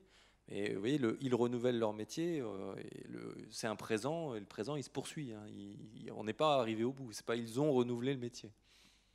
Un grand merci Romain pour ces interventions. Du coup, un grand merci aux internautes de nous avoir suivis, également aux organisateurs, Réseau Alliance, les techniciens, les bénévoles qui ont rendu cette session possible. Et puis on vous donne rendez-vous dans les autres conférences parce que le World Forum n'est pas terminé. Encore beaucoup de choses, de bonnes pratiques à découvrir pour s'inspirer et avancer dans la transition.